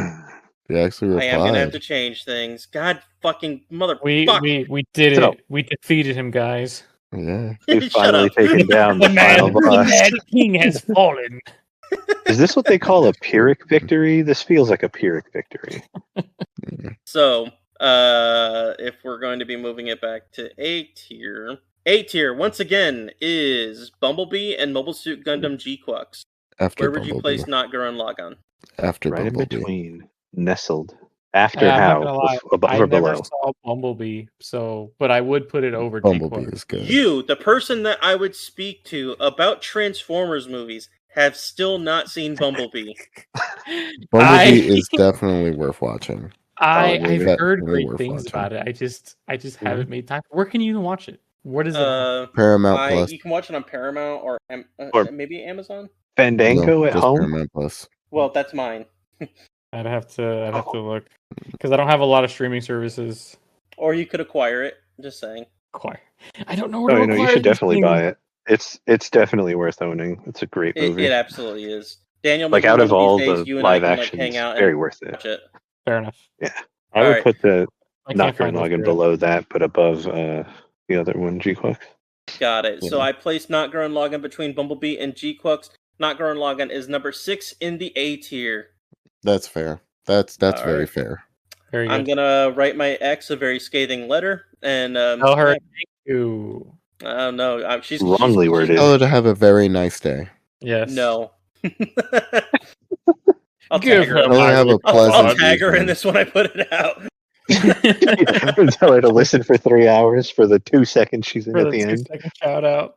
Like, you, Damn. how She dare ruins you? everything. All right, gentlemen. I had a good time this recording. I'm glad that we were able to do Indeed. this. Indeed. Our next recording is going to be for Real Steel. We are definitely being joined by special guest from a previous recording, Vincent from Camp Kaiju. He will be with us, and should be fun. Anyways, Yeah. I guess the sign off for this one, Will, think of something Promare related or Trigger. To quote a well-known character, I just want to remind everyone in our audience that yours is the drill that will pierce the heavens, the earth, and through to tomorrow. Amen. Have a good night, everybody. Amen. Good night.